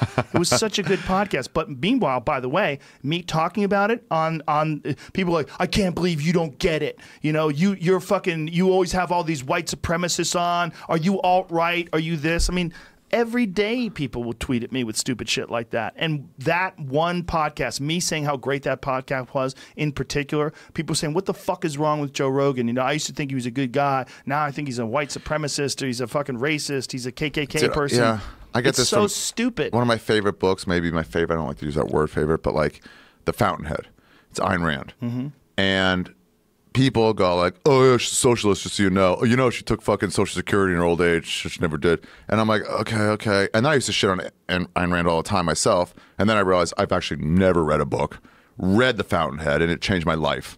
Like, not even a little bit. It's the direction of my career, my stand-up career. It freed me as an artist. How so? You got to read it, bro. But it's all about how... I read a chapter of it like 15 years ago. It took me a year and a half to read. Yeah. Every chapter, I'd sit down, I'd think about it for 2 weeks, what I read. And Jordan Peterson talks about her as a philosopher. He doesn't like her. As a novelist, he's like, she's great. What was about it? It shows you a true artist, and it shows you a jobber. And a jobber. Yeah. Like pro wrestling style. Sort of. Someone who's just like doing it for the money. Oh, okay. As opposed to a pure, like Abby Martin. Abby Harris, what's her name? Which one? The journalist? Abby Martin. Abby Martin, where she's like, oh, I don't want to just take money for reporting. I want to actually real report now. Yes. So she's a kind of a true artist, at least in that moment. And none of us can be a fully true artist. And none of us are really just full jobbers. We all have a little bit of artistic taste. Even the jobbers have the fucking little bit of like, I want to do something interesting. You know? And the full artist, it's just, it's almost an impossible 100% ideal. But if you can only aim for that, if a sponsor says, we need you to fucking tone it down, to realize like, oh, fuck, I just gave up another $4,000. Nah, sorry, I can't use you anymore. God damn it, I hate this. That's what fuck you money is all about. Sort of, yeah. But this guy didn't have fuck you money. In the fountain. This guy's like, I'll go back to open mics. I'll go back to open mics. You can't take away my ability to freely do this, no matter what. So it freed me in terms of like being able to think that way. It was really, really informative to me. But if I had just heard these people going, fuck her, she's a socialist, and then you read it like, oh, I'm not getting what you're saying out of this. I'm missing this amazing stuff.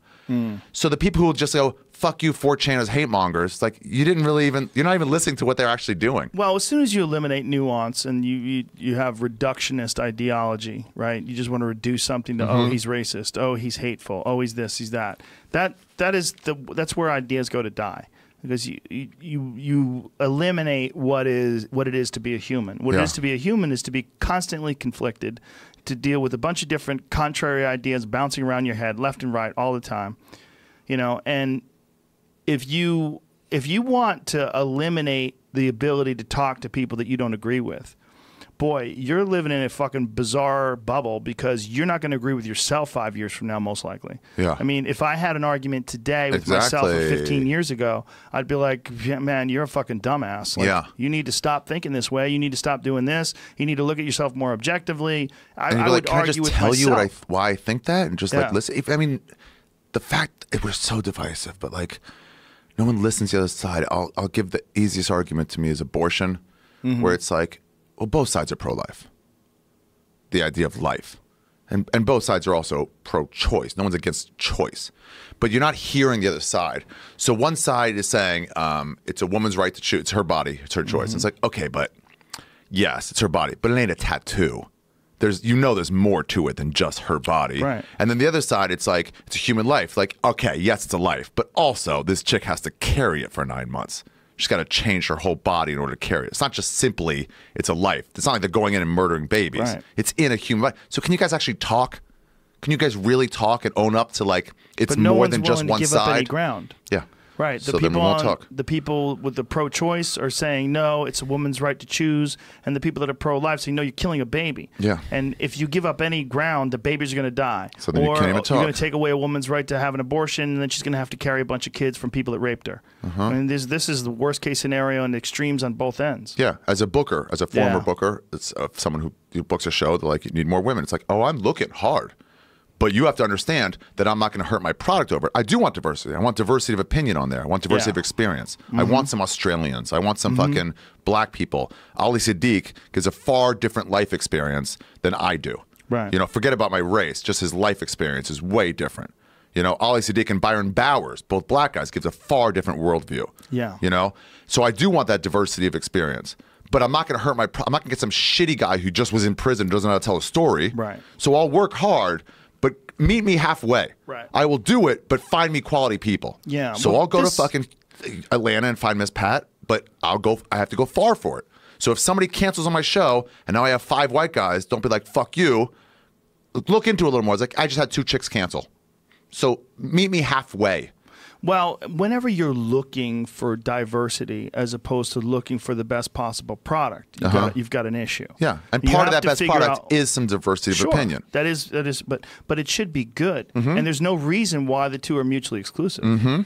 Like the idea that there's only a certain limited amount of good ideas that come mostly from white people is ridiculous. Yeah. Right? So there's plenty of ideas that will come from Asians and plenty of ideas that come from all sorts of different ethnicities that are also excellent. So it's just finding them.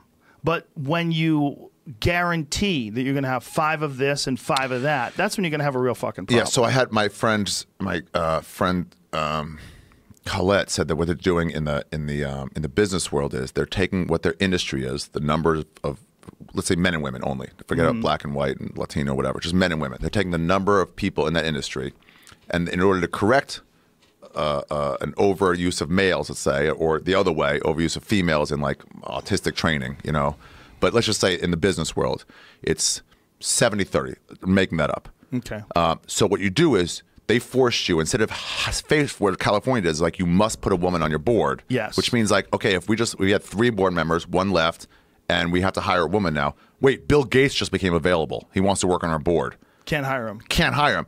That's hurting my company. You got to hire He's Cindy the great. Cunty He's Face. great. Yeah. So what they said is, in order to correct it, they will interview at a 10% higher rate than the industry numbers, so that they'll be exposed slightly to more of the people that are underrepresented, and over time that would correct the issue without hurting any company. I have to hear. Well, let me hear why you think you're right for the job. And eventually, you will hear people like, wow, she was actually really good. Let's actually hire here or there. But if it's still Bill Gates, you're probably going to get the job over him. He's got his resume. Well, that's where Jordan Peterson comes in with this equality of outcome argument. And the equality of outcome argument it's a dangerous argument. If you guarantee equality of outcome. But I want to hear you. Guarantee that women are going to make exactly the same amount as men. And so even if the man works harder, the women is still going to make the same amount of money. Well, that's ridiculous. Yeah. And vice versa. It could happen the other way, too. Versa. Yeah. Sure. But so with the anybody NFL or anything. Yeah, the NFL said you have to interview. I mean, we're predominantly black.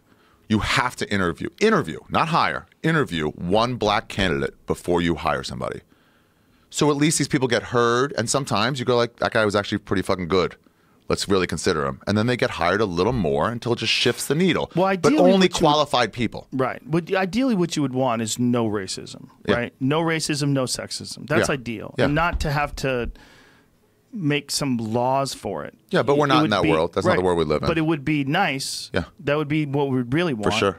What we really want is this is never an issue at all. You're only getting people that are great at it. And that way, if racism was not an issue at all, if there was no racism whatsoever, what you would say is, oh, look, it seems like Asian people gravitate towards this. It seems like people of this color, or this culture rather, gravitate towards this activity. Yeah. And I wonder why that is, instead of saying, why don't you hire more white people? You'd say, it seems like white people aren't really interested in that job. I mean, the cleaners in New York is a very Asian job. Yes. Why? But you're not like, you need to hire white people. You Right. need to hire black people. It's Right. like, nah, it's But not because a it's not a sought-after job. high-prestige job, that's why. So nobody cares. Yeah, nobody cares. But if it was a CEO of large financial institutions, you would say this is ridiculous that it's all this and not that. Ideally, it would be a fascinating social experiment or a social observation to find out what genders, what sexual orientation, what race, what ethnicities gravitate towards specific jobs if those jobs didn't have a hierarchy of desire, right? If there wasn't some jobs that are far more desirable. Yeah. I mean, one of the arguments I had really early on in Hollywood was with this guy who was a really nice guy, but he was Asian. And he was saying there's no fucking roles for Asian actors. This is bullshit. And I was like, okay, why don't you make roles? It's like, it's not that easy. I go, I get it. I understand that it's not that easy. But do you think that someone should have to write an Asian leading man because you have a hard time getting a job? Right. Like, what should they do? Like, how should it? There's how also should no it be roles done? for ugly people. Right. It's true. Like, what about people who are dwarves? Yeah. There's very few jobs for that. Very few. And one guy's killing it. That one guy's dominating. That Game of Thrones dude. They- What would you do? Like, what would you do to correct that? Is the question. It's not whether or not the world is fair. The world's not fair. There's no 5 foot tall white guys that are playing in the NBA. That's not fair either. Yeah. There's weird shit that just happens to be reality. Like, what do you do to correct that? And, he was really adamant that Hollywood is racist. They're not hiring Asians to be leading men and Asians. And I'm like, okay, I see how it would be frustrating for you as an actor. But if you're a screenwriter and you're a guy who writes a story about a white guy who moves into a haunted house and, he falls in love with this woman and they buy a house together and the house winds up being haunted and there's monsters. You're saying should someone have to change that to an Asian guy so that you get a job? Like, yeah, it's also simplistic because it's like, in terms of not hearing the other argument, it's like, okay, sure, that guy could be anybody. Right. That guy could be any race. Right. But if I'm not Hollywood, I'm a guy making this one movie. Right. And if I cast an Asian, I'm probably going to make far less money than if I cast a guy who looks like most of the movie ticket purchasers, which is a white guy. Or a famous person, which is going to sell big Brad time Pitt. tickets. Sure, absolutely. Yeah. So then it's like, you want me to correct what Hollywood is, but I'm not Hollywood. I'm just this producer for this movie. That's something that my friend Frankie Renzulli said to me once. He said, "There's no Hollywood." Right. There's no. That's what they said about the AIDS cure. They're like, doctors have the cure, but they make more. They make more money in selling off the treatment. Off the treatment. But I'm like, but there's no such thing as doctors. There's no doctors group. So if one doctor had it, he would be a billionaire. Right. If he just released the cure. Well, this is the main problem with conspiracy theory, is that everyone's working together. They think that everyone's working together as a part of some grand thing to keep the knowledge that the world's flat away from the general public. Like that kind of stupidity. But that comes from a lack of understanding of how human beings interact with each other and about how magnificent a discovery so gigantic would be to the one person that exposed it. Yeah. That person's going to keep their mouth shut. For what fucking reason? For what reason? That's nonsense. Now, I will say, with that in mind, there is a thing that when you interview a white lady or a black dude for a job, a lot of times your predispositions towards those races or genders go in and go like, I respect you as much as your mind is there. I kind of like disrespect you a little. I don't think you have the brain that someone who looks different has. So now you're like not letting them get the part or get the job they would have gotten. Not the part. Hollywood's so garbage. The part doesn't work. But the job, because like, really? You're smart? No way. Right. A woman's going to do the best job. Get the fuck out of here. Yeah. Whenever you see like an actor who goes on to like write and direct his own thing, you're like, what? Because most actors are fucking idiots. Right. And then when you see one that's actually intelligent, you're like, I would not have expected that from you. And that happens also with race and gender. So that you do want to correct. Yes. Well, that's what Billy Bob Thornton did with Sling Blade. He couldn't get jobs. Made his own. So he decided, you know what? Swingers. I have this crazy character. I'm going to Swingers, exactly. John Favreau. Yeah. They decided to make his own movie. Rocky. I mean, sort of. He just made sure he played. And he wrote it. And he wrote it. Yeah. But he did go to a major studio. But you can't mandate creativity. Creativity is a different element because, like, look, how many fucking books has Stephen King written about Maine? Yeah, like it's every other book. It's about Maine. You can't tell him he can't write a book about Maine because people from Kenosha, Wisconsin, are upset and they think that you're locationist. But I do like what they do in the UK in their like the first year of Black Mirror, which was UK based. Mm-hmm. They just let black guys play roles. They're not playing black person. They're just like there's mixed race couples. They're just people. They're way further along than we are in terms of that, in terms of their social consciousness of the zeitgeist in general. They don't see race as much. Europeans? English. You know, well, they see sure, Indians and Pakistanis and stuff like that. They see that race really hard still. We actually probably see that less. But in terms of black and white, we're just way more like they're just people. Right.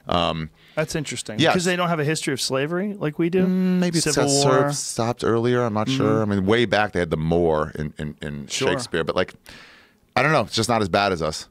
Right. For whatever reason, I'm not really sure the causes. But then black guys can just play a role. Yeah, there was an argument about that with Black Mirror that I found was kind of silly. Someone was saying, "Oh, I'm upset about Black Mirror because it's like every show has a woman lead in every show." I go, step away and look at the shows. They're fucking fantastic. Yeah. Is that the show right. is so good. Yeah. Why do you? But that's someone who's so upset by this whole idea of diversity and enforced diversity that they're looking for it even when it's not relevant because the actual work itself is so good. See, like you shouldn't say the new Ghostbusters sucked because it was all women. You should say the new Ghostbusters sucked because no one was calling for a remake of it. Right. And it sucked. Or Star Wars. The new Star Wars, like when you had Carrie Fisher and Laura Dern were like the major generals and you're like, what? Yeah. This doesn't even work. Like, maybe it doesn't work because it wasn't written well and because they didn't really pull it off, but you're telling me you couldn't have some badass chick like Sigourney Weaver when she was in Aliens who dominated the film and nobody gave a fuck that she was the lead. I mean, look how because it was so good. And look Alien how was so look how cool the blonde chick is from Game of Thrones. Perfect example. You know, and Cersei's. Yes. They're like, they're so, no one's like, oh yeah, whatever. It's like no one thinks of them as women. They're just like strong characters. Yeah. Omar from The Wire, who was gay and black. Like, no one cares. Right. Because it was just like, good. he nailed it. Yeah. But then how do you, you have to like not see it and be like, who's going to be great in this? And also give a representation of, you can't make all the gangsters white because it'd be unrealistic. Right. Well, you know what I mean? We've seen this in comedy too, right? There's a difference between enforced diversity and people who just happen to be diverse but are brilliant. True. And we've seen this where they're trying to enforce like certain aspects of stand-up comedy. If you say nobody with mustaches, you're going to make your product worse. Yeah. Well, I mean, how many times have we seen this? And people will say, hey, you know, why aren't there more women at the Comedy Store? Why aren't there more this? Why aren't there more that? Whoops. Oh, yeah. That lady who said, like, Whitney Cummings only got 3 spots last month, explain that. I'm like, wait, what you're doing is accusing. But if you're actually asking why did Whitney Cummings only get 3 spots last month, is because Whitney Cummings called in for 3 spots last month. Yeah. She gets every spot she wanted. Yeah. She will tell you that if you ask it to her face. She's one of the ones who's carte blanche. So are you. Yeah. You don't call in and not get a spot. There's certain people who get the spots they want. Yeah. So she's one of them. Yeah. So the answer is she's busy. Yeah, exactly. The answer is not busy. Sexism there. Yeah. Well, that's nonsense though. That kind of thinking almost always comes from people who suck. If you look at their art, they're almost always bad. Mm-hmm. That's just a fact. They want equality of outcome. And that's not new. I was talking to Lisa about this recently. It's not new. It made me realize. Same thing when Dane Cook got big. People were like, oh, because he's good looking. And that was a bunch of sucky guys who weren't killing every set like Dane was. Sure. And they were going, there must be a reason other than it's on me why I'm not as big as him. Yeah. So how about the good looking thing? That's off me. I have no control over that. Right. And it's really like, dude, that guy kills 19 times out of 20 and you killed 2 out of 20. Yeah. Like, can you possibly say it could be based on that? But it's the people that are complaining are almost never doing well anyway. So this is why they're complaining. True. I mean, what's going? I mean, you're not going to hear certain people. You're not going to hear Bill Burr complaining about other people doing well. Chappelle said it. He goes, I mean, the black comics who do well, they're all successful. Hugely. You guys, if you're doing well on stage consistently, as a black comic, there's no question you'll be making doctor money. He didn't say that, but like. That's what it is. But that's what it is. Yeah. Well, comedy in many ways is very egalitarian in that way. You get laughs, so you don't. Yeah, I mean, you are what you are. Either you're really funny or you're not. And there's black rooms for black comics who do something that's like I mean, that doesn't relate to certain white audiences. Like, I just can't figure it out. But there's rooms for them. There's the Mexican rooms where they do half their punchlines in Spanish. That wouldn't play at the Comedy Store, but it would play in certain audiences. Well, when Diaz used to do Miami, he would do Spanglish. Yeah. He would half his punchlines would be in Spanish, and people would fall to their fucking chair laughing. Because they understood it. And if you were a white guy who didn't swear, good luck. Yeah, good luck. Just jump out a window. That was another thing. Oh, you're dirty. That's why you're successful. And it's like, yeah, that's a big hey, one. man, just start crushing, and it won't be an issue. Yeah.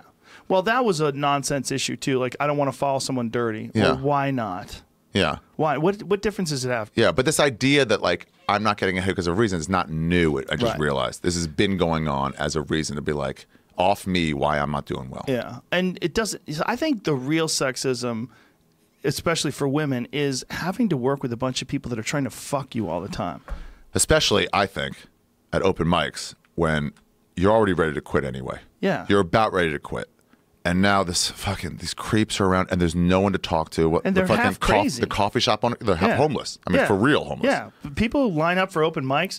There's a giant percentage of them that are out of their fucking mind. So if you're some girl who already feels vulnerable around men to begin with because you're smaller and and you're a target for sexual harassment. There's no like manager to go talk to. Like, hey, this guy's fucking. Can you walk me to my car? There's no rules. You sign up. There's 30 other people signing up. You wait around for your name to be called. If you're lucky, you get 3 minutes. And you're still, no matter what, 5 years away from making $1. So it's like, you know what? Fuck it. I'm done. If Mary Lynn Rice Cub today gets harassed, she's not going to quit. Right. She's still making money. Right. You know, she might not come to the store anymore if nobody does anything about it. But people would do something about it. There's a place to go to for like, hey, you need to get rid of this guy. This audience member can't come anymore. And that's just comedy. I mean, with any job, in life, I think the real issue, to deal with. Well, also with men are fucking stupid. Okay, if you're working with a man and you're nice to that man, he assumes you want to fuck him. Because this is evolution. This is how it worked. Yeah, we're monkeys. Touch my arm and it's like, I'm in for the next 2 days. You must like me. Yeah, so if a woman is like kind to a guy and gets some coffee, the guy thinks she wants to suck his dick because he's stupid. Because this is how we're programmed. We're programmed to think that women who are nice to us, if that woman is attractive, she must be sending a signal she wants sexual attention. It can't just be some completely plutonic workplace situation. That's not possible because 8 hours a day when you're working with someone, you develop feelings and thoughts and ideas about that person. I realized that when we were doing the Nasty Show in Montreal, and there's all these young interns. Some of them women, and you know, young people are cuter than old people. I don't know what to tell you. I'll stand by. You can be mad at me all you want. Yeah, you can be mad at me all you want. I fucking talk to every magazine. Yeah. And you get this idea, and you're there a week early from everybody else. The Nasty Show starts way earlier, so you're pretty much the only English-speaking show while the French stuff is going on. And these interns come out, and you're like, ooh, I think I can fuck one of them. And then it hit me like, oh wait, there's also male interns who are also showing up to the shows. And you're like, oh, they're all just comedy fans. And I'm reading in these women must be flirting because they're coming when they're exhibiting literally the exact same behavior as the men who are coming. Right. Coming to like, I want to hang out with the comedian. Yeah. And they might want hookup, they might not, but I'm putting something on them only because of their gender, and then it's like, okay, step back. You can't fuck any of these people. Right. Yeah, and that must be what it's like if you're the manager of an office and there's a cute woman who works for you and a guy who's fat and gross, and they're both exhibiting the exact same friendly behavior towards you. You don't assume the fat guy wants to suck your dick. Right. And then also it's like, if you can still hook up, but they have to do all the work. The underling has to do all the pushing. Can you even though? I don't think you can in an office environment. I think if the underling keeps pushing, then they have to push hard. They have to push hard. You can be like, what are you doing this weekend? Everybody? And it's like, I'm going to a movie. You want to come? Like, sure. Anybody else want to come? Like, you have to like really not push and put them in that position. Yeah. And there's people going to take advantage of that on both sides. Yeah. And even on the female side, there's a friend of mine who works at Vice, and he was talking to me about this woman who was making these like really obvious flirtations. Advances. She was trying to have sex with him, and he contacted one of the other guys that he works with that was also there, and he's like, "Do not fuck her." like she is upwardly mobile. Like what she was doing, she's trying to fuck her way up to the top. She did it to this guy, and then she called sexual harassment on him after she flirted with him. And sure, then there's Rex. Anthony dated one of those people. Some advance that she shouldn't have, and you know, some nonsense went on. People are political. Some people are very calculated, and some people are sociopaths. And they exist with vaginas. They exist with penises. This is part of being a person. There's some people that are just bad people. But there's also some women who like power, and that's not wrong either. And so it's like, oh, you're a manager. Right. It's justifiably makes me want to fuck you a little more, and so that's okay too. Yeah. And well, there's some women also that like being in power, and we hate those women, but we don't hate the men who like to be in power. That's a weird thing too. Like a woman who wants to run shit, we're like, look at this crazy bitch wanting to run everything. Whereas a guy who wants to run shit seems totally normal. Yeah, I will say it's a bigger wrong. It's like, what do you most likely want to avoid? You know? And it seems like a bigger wrong for someone to have to like worry about getting fucking, not just being able to do their job versus... oh, this chick wants to sleep with me because she wants to get ahead. Yeah, well, that's easy to avoid. Yeah. It's for the guy. There's no physical threat. Way easier. There's never a physical threat for the guy. When people are like, well, I got my ass grabbed, like, and you could end it anytime you want. It's not the same. Stop it. I mean, unless you're like really a mess and, you know, you're just vulnerable psychologically, physically, all the above. You're an aberration. Yeah, you're an aberration. Yeah. Yeah. I don't know how to correct it, but like... we were lucky we don't have to work with people all day, man.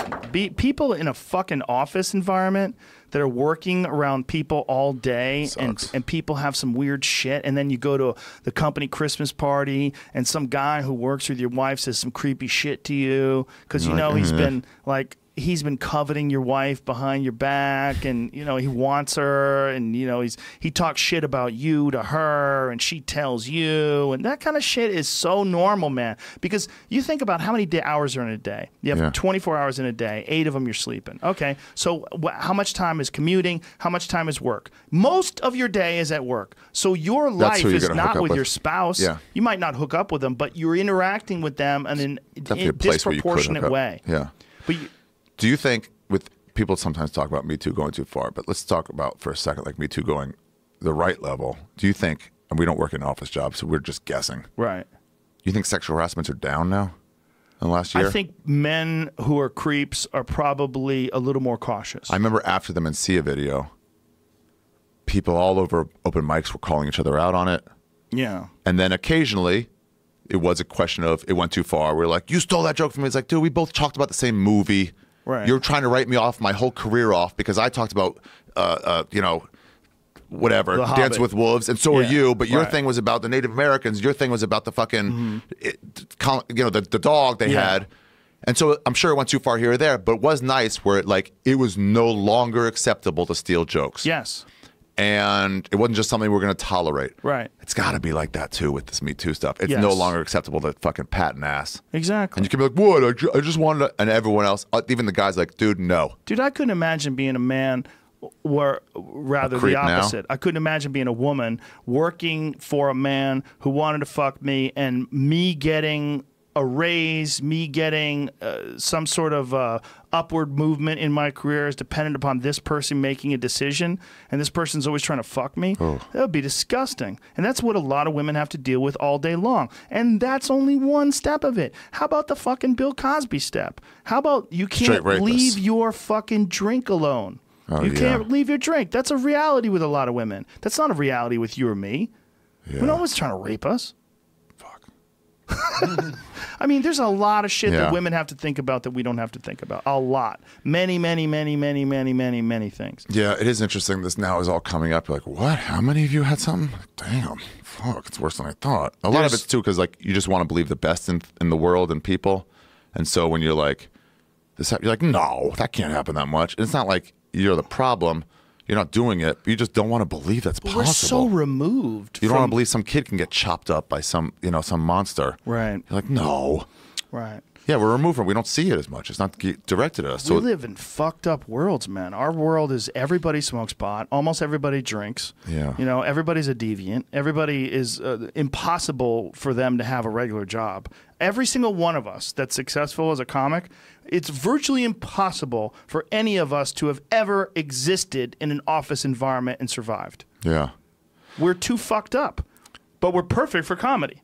You know what I mean? So like us talking about office politics and office environments, kind of silly. We have no idea really what it we're is. Fools. That's why I think it's funny when people say like, talk about, I don't know, Louis or something, where it's like, it was a comedy festival, so it was at their job, and it's like, oh no, you just don't understand what comedy is. It's a workplace safety issue. If it was a workplace, then you would have to say like, by the way, actually, do people do coke at the workplace in our job? People actually consensually fuck during work. Yeah, at our workplace, like, because that happens too. Like, a lot of pot smoking at our workplace. Yeah, like it's not. Our workplace has a designated pot smoking place, and now where we are while you're now, in the green room, you can't fuck with anybody, but you can smoke. Yeah, it's not a workplace. It's not. Well, but you should still have the rights to safety, but it ain't a workplace. Well, and you should. It's all like. Here's the thing. Like, say if you're Tom and Christina. Yeah. You're married together. Yeah. You could fuck in the green room. Absolutely. Just lock the door, and who's going to stop you? So you could fuck at the workplace. Yeah. Yeah, you could. That's not an issue. Yeah, people fuck in the green room all the time. Like, hey, beat it. This girl's coming in. But you can't fuck if, you're the manager and she's a secretary and you pull her into your office. You get fired for that, even if it's your wife. You're not allowed to do that. At real work, you can't fuck at work. You can't fuck at work. Remember Costanza got fired? He goes, is that not allowed? What did he do at work? He fucked the maid. And then they were like, we caught you on camera. He goes, oh, was that a problem? I didn't realize. He's trying to lie his way out of it. Yeah. Well, I think people are listening more, and it's slow. And I think the conversation gets sidetracked when you hit on punishment too much. When people hit on punishment, like this person needs to go away. It's like, can we get back to the fucking... Same thing with Michael Vick. It's... When you're talking about whether he should be allowed to play football, it's like now you've sidetracked me from just saying, don't kill dogs. Yeah. I'm on your side, but like, oh, now you've sidetracked me to go, no, he should be allowed to play football. That has nothing to do with it. Let's just get back always to the argument. Like, let's make it safer for chicks in the workplace. Let's not let a black guy not get hired when he's deserving. Right. Let's fix that stuff. The punishment sidetracks is you can still talk about it, but not when you're emotional. I think one thing that we've come with in this conversation is that jobs suck. Jobs do suck. And no one should have them, because if you have them, people want to fuck you that you work with. Yeah. I think that's the solution. When it's like, men need to shut up, it's like, all right, well, then we can't help you or hurt you if you need to shut up. Well, those people are just, there's loud fringe people, like, that's just one of my favorite tweets that I saved from this feminist woman that said, all white males are trash unless proven otherwise. Like, okay, all right, or great. Well, we're not going to, then great. Then but you want our help. So, okay, great.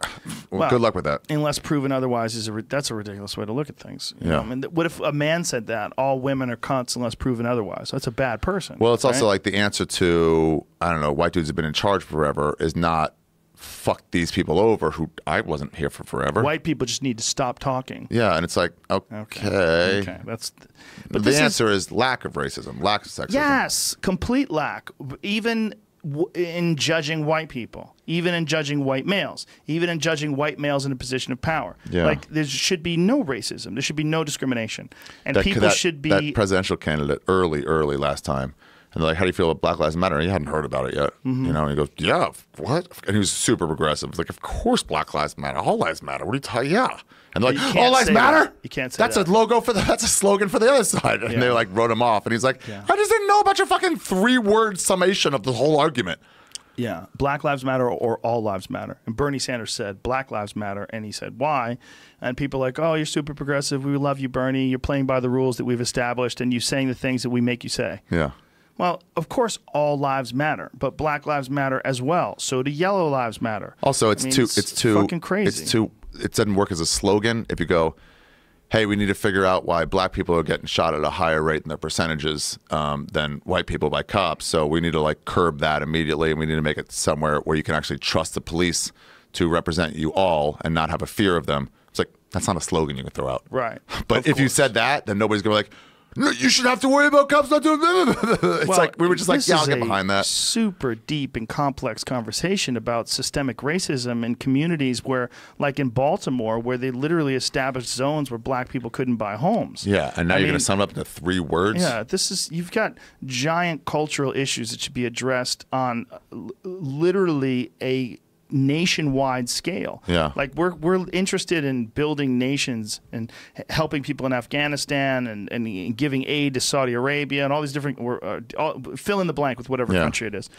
how the fuck are they not fixing the south side of Chicago? Yeah. I mean, how the fuck are they not fixing Baltimore? How are they not going to Compton, Flint? The fucking water is still undrinkable. God damn it. Elon Musk has to step in and say he's going to fix your water? And by the way, you and I, we have no idea about the backstory to it and how to fix it. We have our opinions, and our opinions are worthless. They're just opinions. Worthless They're just and opinions. no solutions. We're just talking. Neither one of us have any skin in the game. We're talking out of our ass. But we're not doing anything really wrong to people. We're not hurting anybody. But if we want to look at things objectively, that is a real valid argument, a real valid point of discussion. It's like, sure, Black Lives Matter. But you know what else matters?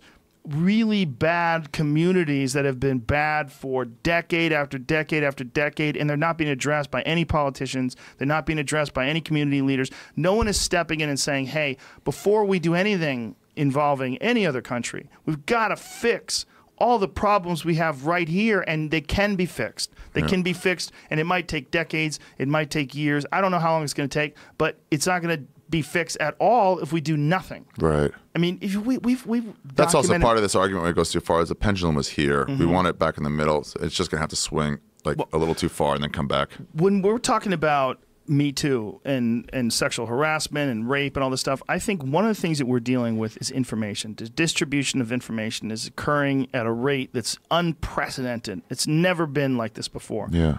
And I think there's a real step that's going to happen with human beings where you're going to be able to literally read minds. And this is going to happen through some sort of a merging with humans and technology. Elon Musk believes it's going to be this thing that he's releasing something in the next few months called Neuralink. And this Neuralink is going to somehow or another increase the bandwidth between people and information at a rate that's going to literally change what a human being is. Jeez.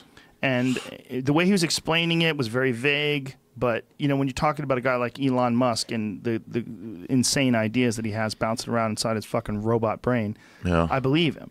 And I believe this is one step. Just like no one could have ever predicted the internet in 1960. No one ever would have thought, other than I think Malcolm McLuhan had some people had some ideas. No one understood this. Yeah. Some people had some ideas of what could possibly happen, but no average person saw this coming. And I think no average person is going to see these next stages of integration between human beings and technology. And one of them is going to be some sort of a translation device, some sort of a translation device that translates not just languages but thoughts, and a universal language that is it defies economic boundaries, political boundaries, geographic boundaries, something that everyone's going to be able to understand. Like the real problem with Tower of Babel argument is that, you know, if someone's talking in Bangladesh and someone's talking in Japan and someone's talking in America, there's so many different ways of saying things, it's too hard to understand them all. No one knows all the languages, right? And, very few and the people nuance. do. Oh, yeah, there's so when much. When they translated The subtlety. Stranger, the first sentence is, and it's in French, I think, but it's mother died yesterday, or was it the day before? I can't be sure. And they have to have arguments about, should you use mother, should you use mom, should you use mama? Like, which one is he actually meaning in French? To not just get like a sterile one, but like a normalized one. It's like, it's beyond just translation. Right. So so go ahead.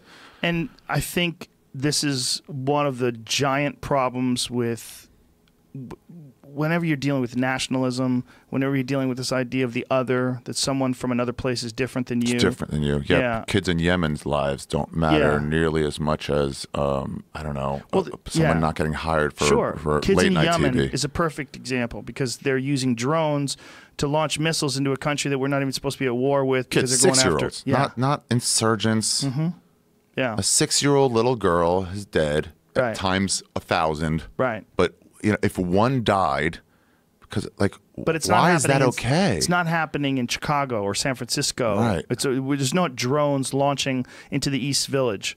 So because that's not happening, we don't think of it as a concern of ours. Yeah. And I think these hurdles, these are informational hurdles as much as they're geographical hurdles and they're language hurdles, and these are hurdles of understanding. And I think as our realm of understanding expands and we get a better understanding of the idea that we really are just human beings in different places, and that you are no different than me, and I'm no different from some kid who lives in China, and that we're all just human beings, and that whatever our differences are, they pale in comparison to our similarities.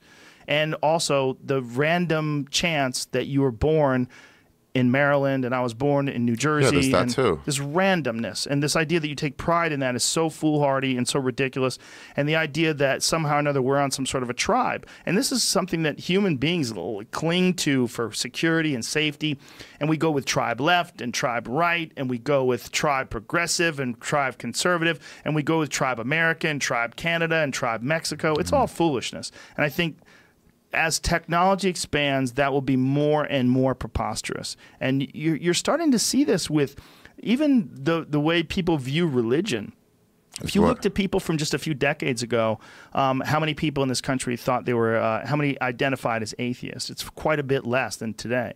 Quite a bit more identify with today, because you start to understand more about religion. There's Google. People can, and Bill Maher and Sam Harris were actually talking about this on a podcast recently, because they were talking about the 10th anniversary of Religulous, Bill Maher's documentary, and they made a really good point that Google came along, and when Google came along, people were allowed to then research the history of Mormonism, where they never really could before. And they go, wait, he was 14 in 1820, and Joseph Smith was just a kid, and he made up a bunch of... Find me a 14-year-old that's not full of shit, and that's way more impressive.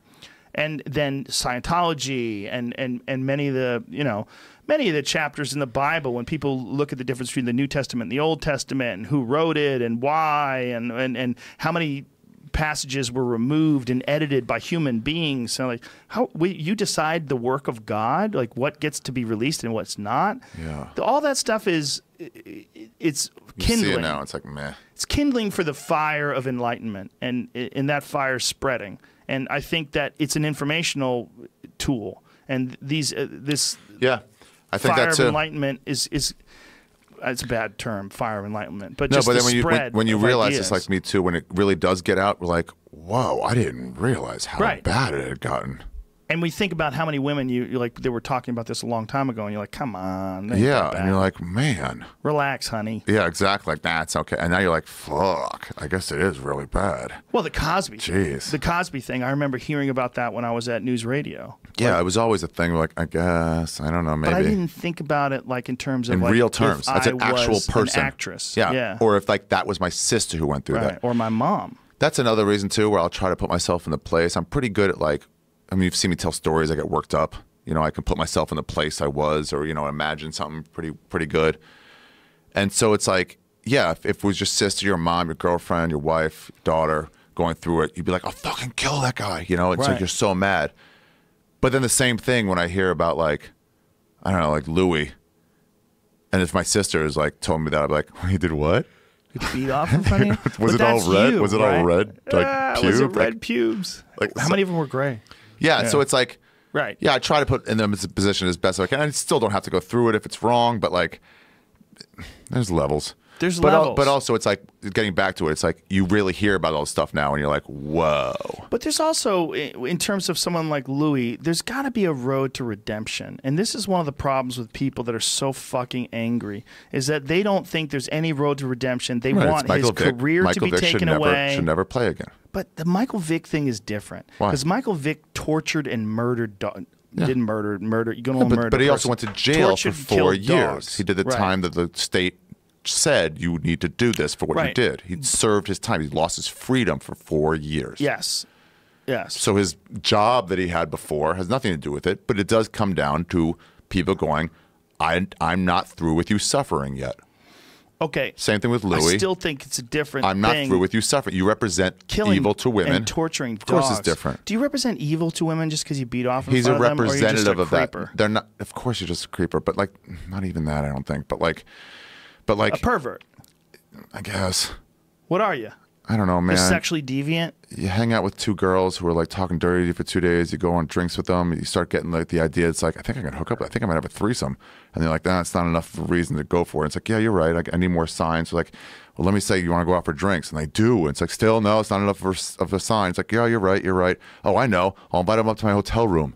That's usually a pretty universal sign. And they're coming. They came to my hotel room. No, that's not enough. You're right. You're right. You're right. All these signs is not enough. Tell you what, I'll just ask outright. Can I fucking jerk off in front of you? And they said yes.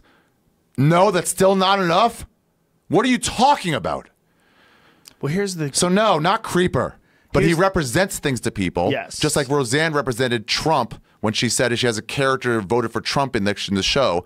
So because they're representative of evil against women, they go, just get rid of that representative. Right. And they're not seeing him as a human being that people actually know. Right. That is a human, that is a person.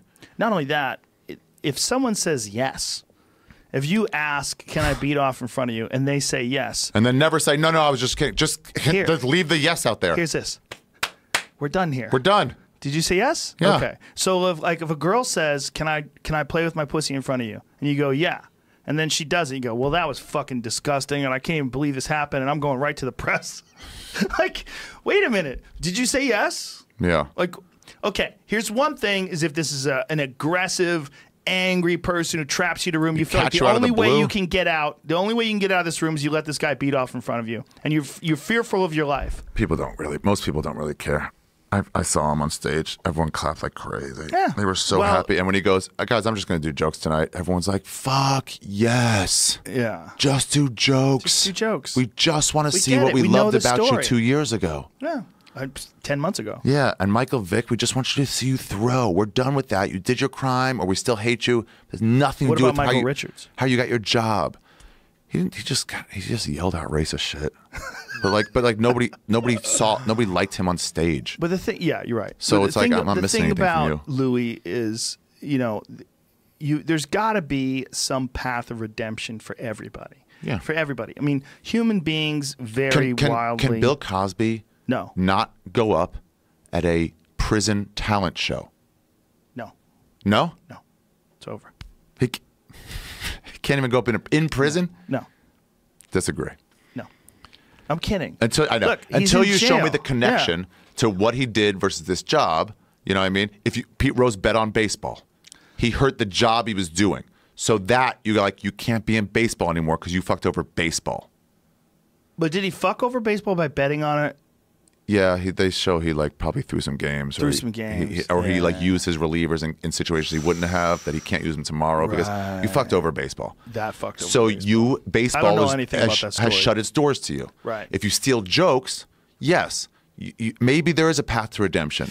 Maybe, but you fucked over jokes. Well, you fucked over other comics. Yes, so you fucked over the experience you're talking about getting back into. But that guy can go to the supermarket. Yes. He can work at another job because it has nothing. You haven't shown me a connection to another job. See, the thing about the joke stealing thing, and this is where it gets really, really weird, is there's no real punishment other than people deciding they don't like you because you're a joke thief. Exactly. And that is the real punishment. Like you're talking about, can Twitter take you down? It's like, no. What I'm saying is it's different than someone who steals cars. Right. Someone steals cars. There's a punishment set up. Yeah, you go to jail. It's illegal. If someone steals jokes, you've basically done the same thing. You've stolen a thing. And, that thing is ethereal. The thing is sort of. Yeah, you've stolen a thing. It's also a little different because you can still do your jokes. If I steal your car, you can't have your car anymore. No. If somebody goes on in front of you, like we know Mencia did, and does your headline, your closing bit. On purpose to fuck with you. He would do closing bits. The best was Freddie fucking with Bobby once. And he was like, "Oh, you're gonna love this." I mean, he would fuck with Bobby. Bobby Lee, what did he do? But it wasn't to Freddie steal. Soto? Yeah, it was to fuck with Bobby. What did he say? You're gonna love this next guy. He's so funny. And Bobby, all he wanted was Freddie's support. He looked up to him so hard, and he could never get it. You're gonna love this next guy. He does this joke about selling corn on the side of the road. He's like yelling corn. He yells. It's so good. He has this other bit about his dad. He would tell his bits. He would just tell the ending punchlines of his bit. Why would he do that? Just pull his legs out from under him. That's a terrible thing to do. I mean, he was fucking with him. But he wasn't doing to gain himself, only to hurt Bobby, and only in one moment that I ever saw. But it was like, fuck, you got me bad. Yeah. I mean, they were bitter enemies. It was Why were they bitter enemies? Something about ratting them out to somebody a long time before. The argument's way gone. Yeah. It's done. But, they hated each other back then. Freddie hated Bobby. Bobby hated him back only because. The thing about people getting caught, it's like The punishment's real, though. It's almost better than going to jail. Yeah, it's like we know about you now. Not only do we know about you now, but the public knows about Yeah. you now. And the disdain is palpable. Yeah. It's real. And you see it not just with him, not just with Mencia, but there's a few of them. And you can tell a difference, too, between somebody going, that guy took that guy's joke versus that guy takes jokes. Mm-hmm. You know what I mean? Yeah. That guy took that guy's joke. That's out there and that's real. Right. But doesn't quite stick as much as, like, we all just know that guy steals jokes. Right. You know? Yeah. Well, it's there's not a- a possible, like, parallel. It's like over and over again. Like, There's such a clarity, too, in the difference between the jokes they come up with on their own Yeah. and the jokes that they steal. and sure, you can keep going up. You can still sell out theaters. So your punishment is, we know about you. You can't sell out theaters, though. That's what happens to them. Eventually, but a lot of them still do. Name one. Dan Cook continued to sell out theaters while he does those things But it dogged him. died off. Eventually, but a lot of people die off too. But while it was happening, there was no real. He was still doing massive numbers. Mencia was still living better than most A-level comics, even after Right all now, that. you mean? Even right now, actually, he still makes more money than Mike Vecchione does. You know, than really good comics and Big J does. You know, he probably still makes more money than I do, to be honest. You know, and I'm doing as great as I've ever done. But like, so it's like it Yeah, doesn't but you get have taken the away from you respect- completely. you have the Exactly, you'll respect never of get the your respect of your peers. peers. That's a big deal with us. Mm-hmm. You That's know, what else Ron, said in the Ron fountain White head. and I were talking about this in the back of the comedy store. Yeah. He was talking about a bunch of shit he was going through and splitting up and all this and that. He goes, listen, at the end of the day, all I give a fuck about, do I have the love and respect of my peers? Yeah, and those guys don't have it, and it fucking drives them crazy. Oh, it's gotta and drive so you there's your crazy. punishment. You can take jokes and do whatever, but like, we're never gonna look up to you, and that's what you want. Yeah. And on that Nobody note, hates Larry. Nobody hates Larry. Larry the Cable they Guy? might think he's like lame, but nobody hates him. Larry the Cable Guy? Yeah. He's a great guy. He's a great guy. He's a Wait, great I guy. want one more story before I go about MMA. yeah. This is really an MMA podcast? It's kind of not, but it is. But that's We could how go it either way. goes. Release it however you want. Listen, but this like- fucking podcast Yeah. is always like that, though. Yeah. I did this thing. You helped me like organize it a little bit or arrange it in my head where I was really stoked on the experience that LA people have with medical marijuana.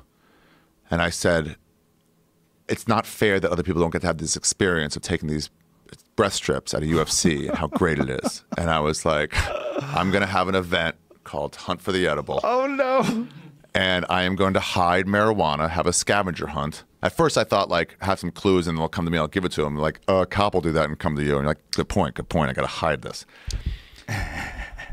So I would hide drugs, but only marijuana, one-time mushrooms. But, like, at UFCs, I would have access to them beforehand. When we went to the MGM, for the weigh-ins, half of it was shut down. So the other half, I could just walk through freely. And I would hide. I would tape these breath strips to somewhere. The first one is underneath a bathroom sink in one of the bathrooms. And draw clues on Twitter, release them every 5 minutes, plan them out ahead of time. Where one was like, if you want to get high, go up a level. And it was like, okay, people would like run up. People got into it. They run up levels. And then until this guy was like, I think it's right here, this bathroom sink. Then he looked under it, undid it, had a note in there with the proper dosage. You know, I don't want to fuck anybody over. And it became such a fun time. I got to assume the powers that be knew about it and said nothing, said plausible deniability. I don't know. I don't care. Did I promote it? I No- forget. no. Did I tell people? No, I don't think so. Yeah. So how do you think they knew about it? Twitter, I might have mentioned it on the podcast or something, but it was so fun for me. And I would do it over and over again. And then I would go back. I remember looking times where I would tape it to like a pillar somewhere, like the Pearl, and I would go to see if it's found. And I would see an usher go like, as I was looking, and he didn't know I was the one who hit it, you know? He would just go, what you're looking for is no longer here. Because I guess a bunch of people kept coming to this pillar. They would follow the clues. No one said, Angry usher. no one said, it's found now, cut the game. Later, I would go in and delete all the clues. I'm not looking to fuck over the cops or anything like that. But it was so fun. One time, nobody found one. As I was leaving, I'm like, still here. I'm fucking taking it off. I'm using it myself. But usually I'd hide two of them underneath a fucking fire extinguisher, something like that.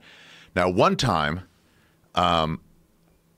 somebody found it and then came down and sat like right behind me and Chandra. And then these ushers / security guards came and found the guy and said, "Hey, I need you to come with me." And they took him out, and I was like, "Fuck!" He kept his mouth. He wasn't like, "It was this guy in front of me." And I sat there for about 30 seconds, and I was like, "I gotta go, Chandra. I gotta go turn myself in on this." Wow. Yeah. And she was like, "What?" I'm like, I'm not letting this fucking kid do fuck. I gotta say, like, no, I hit it. I'll figure it out." And then I went up there, and they were like, "Oh no, they were just moving our seats because we were sitting in the wrong seats. You were We're ready fine." to rat yourself out. Yeah. And I was like, "Oh, thank God, thank But God." didn't you get busted in like Minneapolis or some shit? Yeah, at the Mall of America. That wasn't at a Yeah. UFC. At the Mall of America, I got Oh, you found. kept doing it outside the UFC. Yeah, sure. Just People would keep be the like, party rolling. Actually, I never did mushrooms. Was in Winnipeg. Was not at a UFC. Was just at comedy shows. Oh. But the UFC experience was so fun for me to give these people the drugs that I took, and I want you to experience this heavily blown out on weed experience that me and Diaz get to do, and it was fun to spread that joy. It really was fun. It was one of my favorite memories of this UFC. I wonder if you could do that again now that it's totally legal.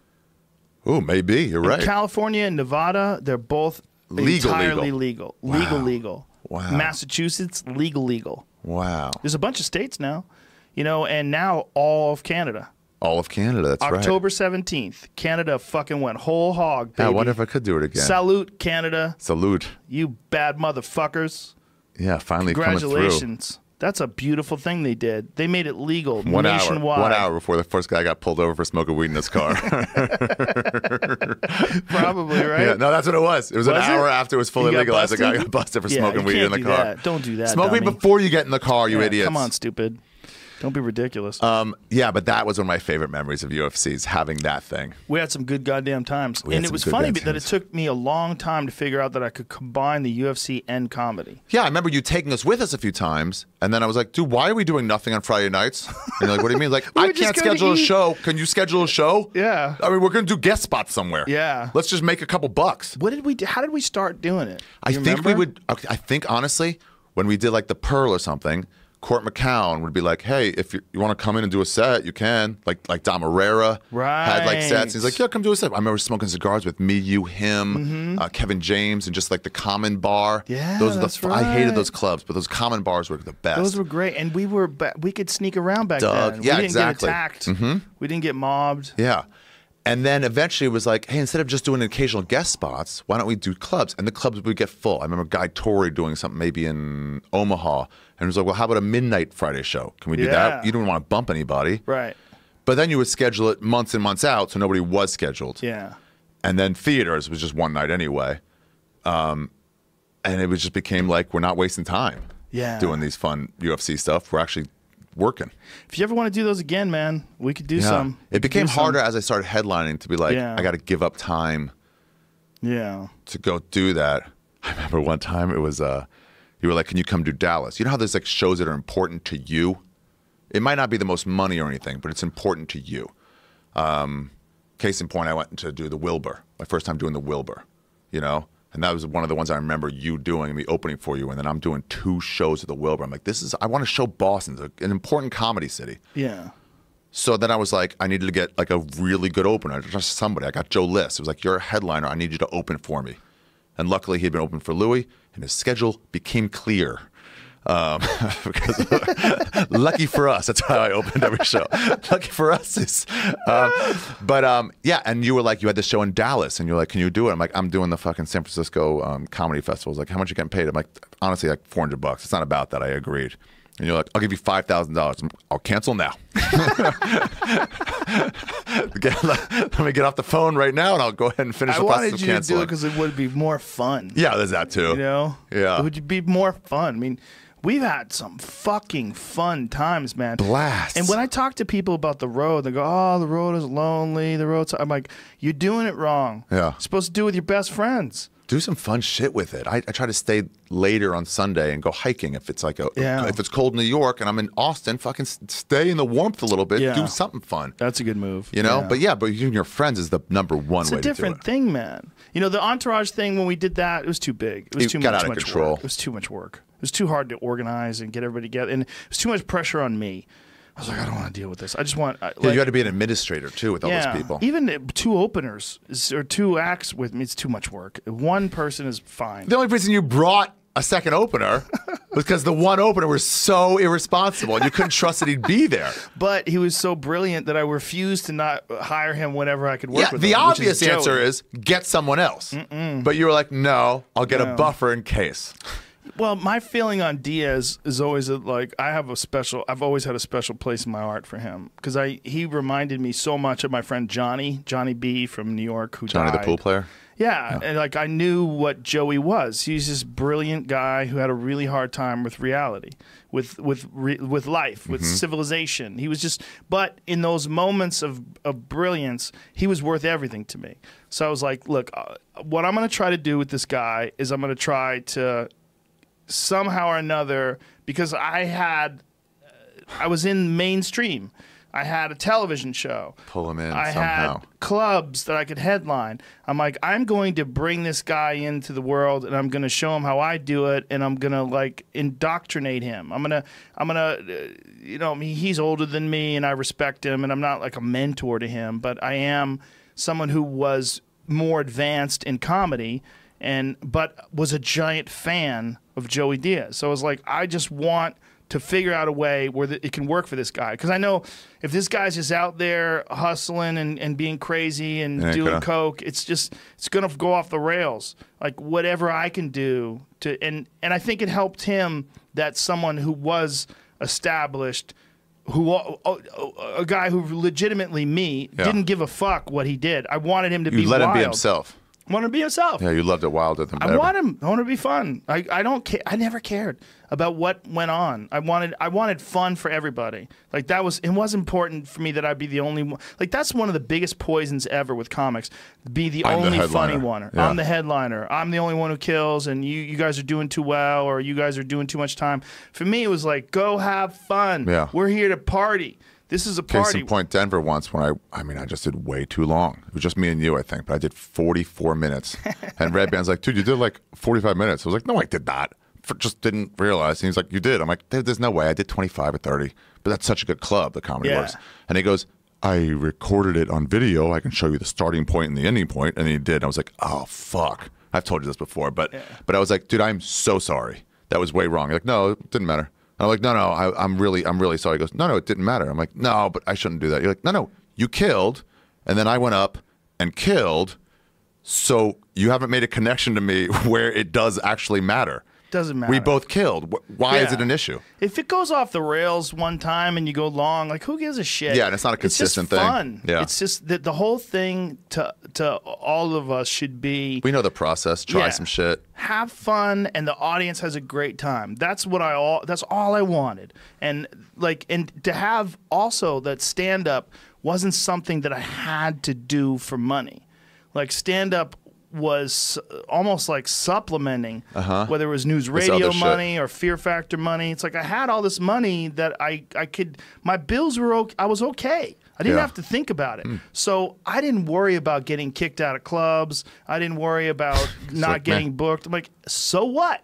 Like, we're here to have fun. And we rolled through the entire country like that. And it worked. God, it was fun. God damn, dude, we had the time of our lives. When you look back, if we look back as, you know, senior citizens at the fucking, the rare great times that we had consistently all across the country. The offstage stuff was great. For me, on stage, I was getting more stage time than I would get in LA. Yeah. And I was getting this weird exposure to an actual good crowd where I could, like, experiment with pausing. I wouldn't be afraid of losing a crowd. Packed shows, you're doing a half hour consistently, 2 shows a night. I was talking to Michelle. She just went to Wolf. She just went to, I think, Comedy Works for the first time. And I was like, oh, how is it? She goes, it's not fair. They're laughing at setups. It's just too good. It doesn't make sense. I'm like, it's a victory lap. You should enjoy it. And then I remember, like, I think that might have been the first time I went with Rogan. It was. And I was doing so well that he's like, oh, you're coming with me again. It was almost like it was unfair showcase, you know? Well, I already knew you were funny. Yeah, I guess that's why you asked me to go with him in the first place. But but I was like, this is the perfect club for anybody to try out in because it's so set up. It's like a wind-assisted 100-yard dash, you know, with heavy gusts of wind. Right. It's almost like you have a sail. Yeah. Yeah.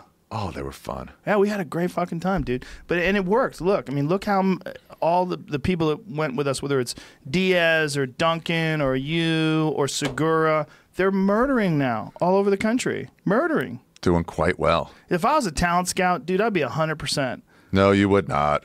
Think harder. Okay, let's not. Okay, yeah, I'm not gonna say I was gonna write down the names, but you know you're not 100%. Pretty goddamn close. You have a great percentage. So it's the people that I wasn't 100% on. They failed themselves. Right. They also had the potential to be, and then it's on them.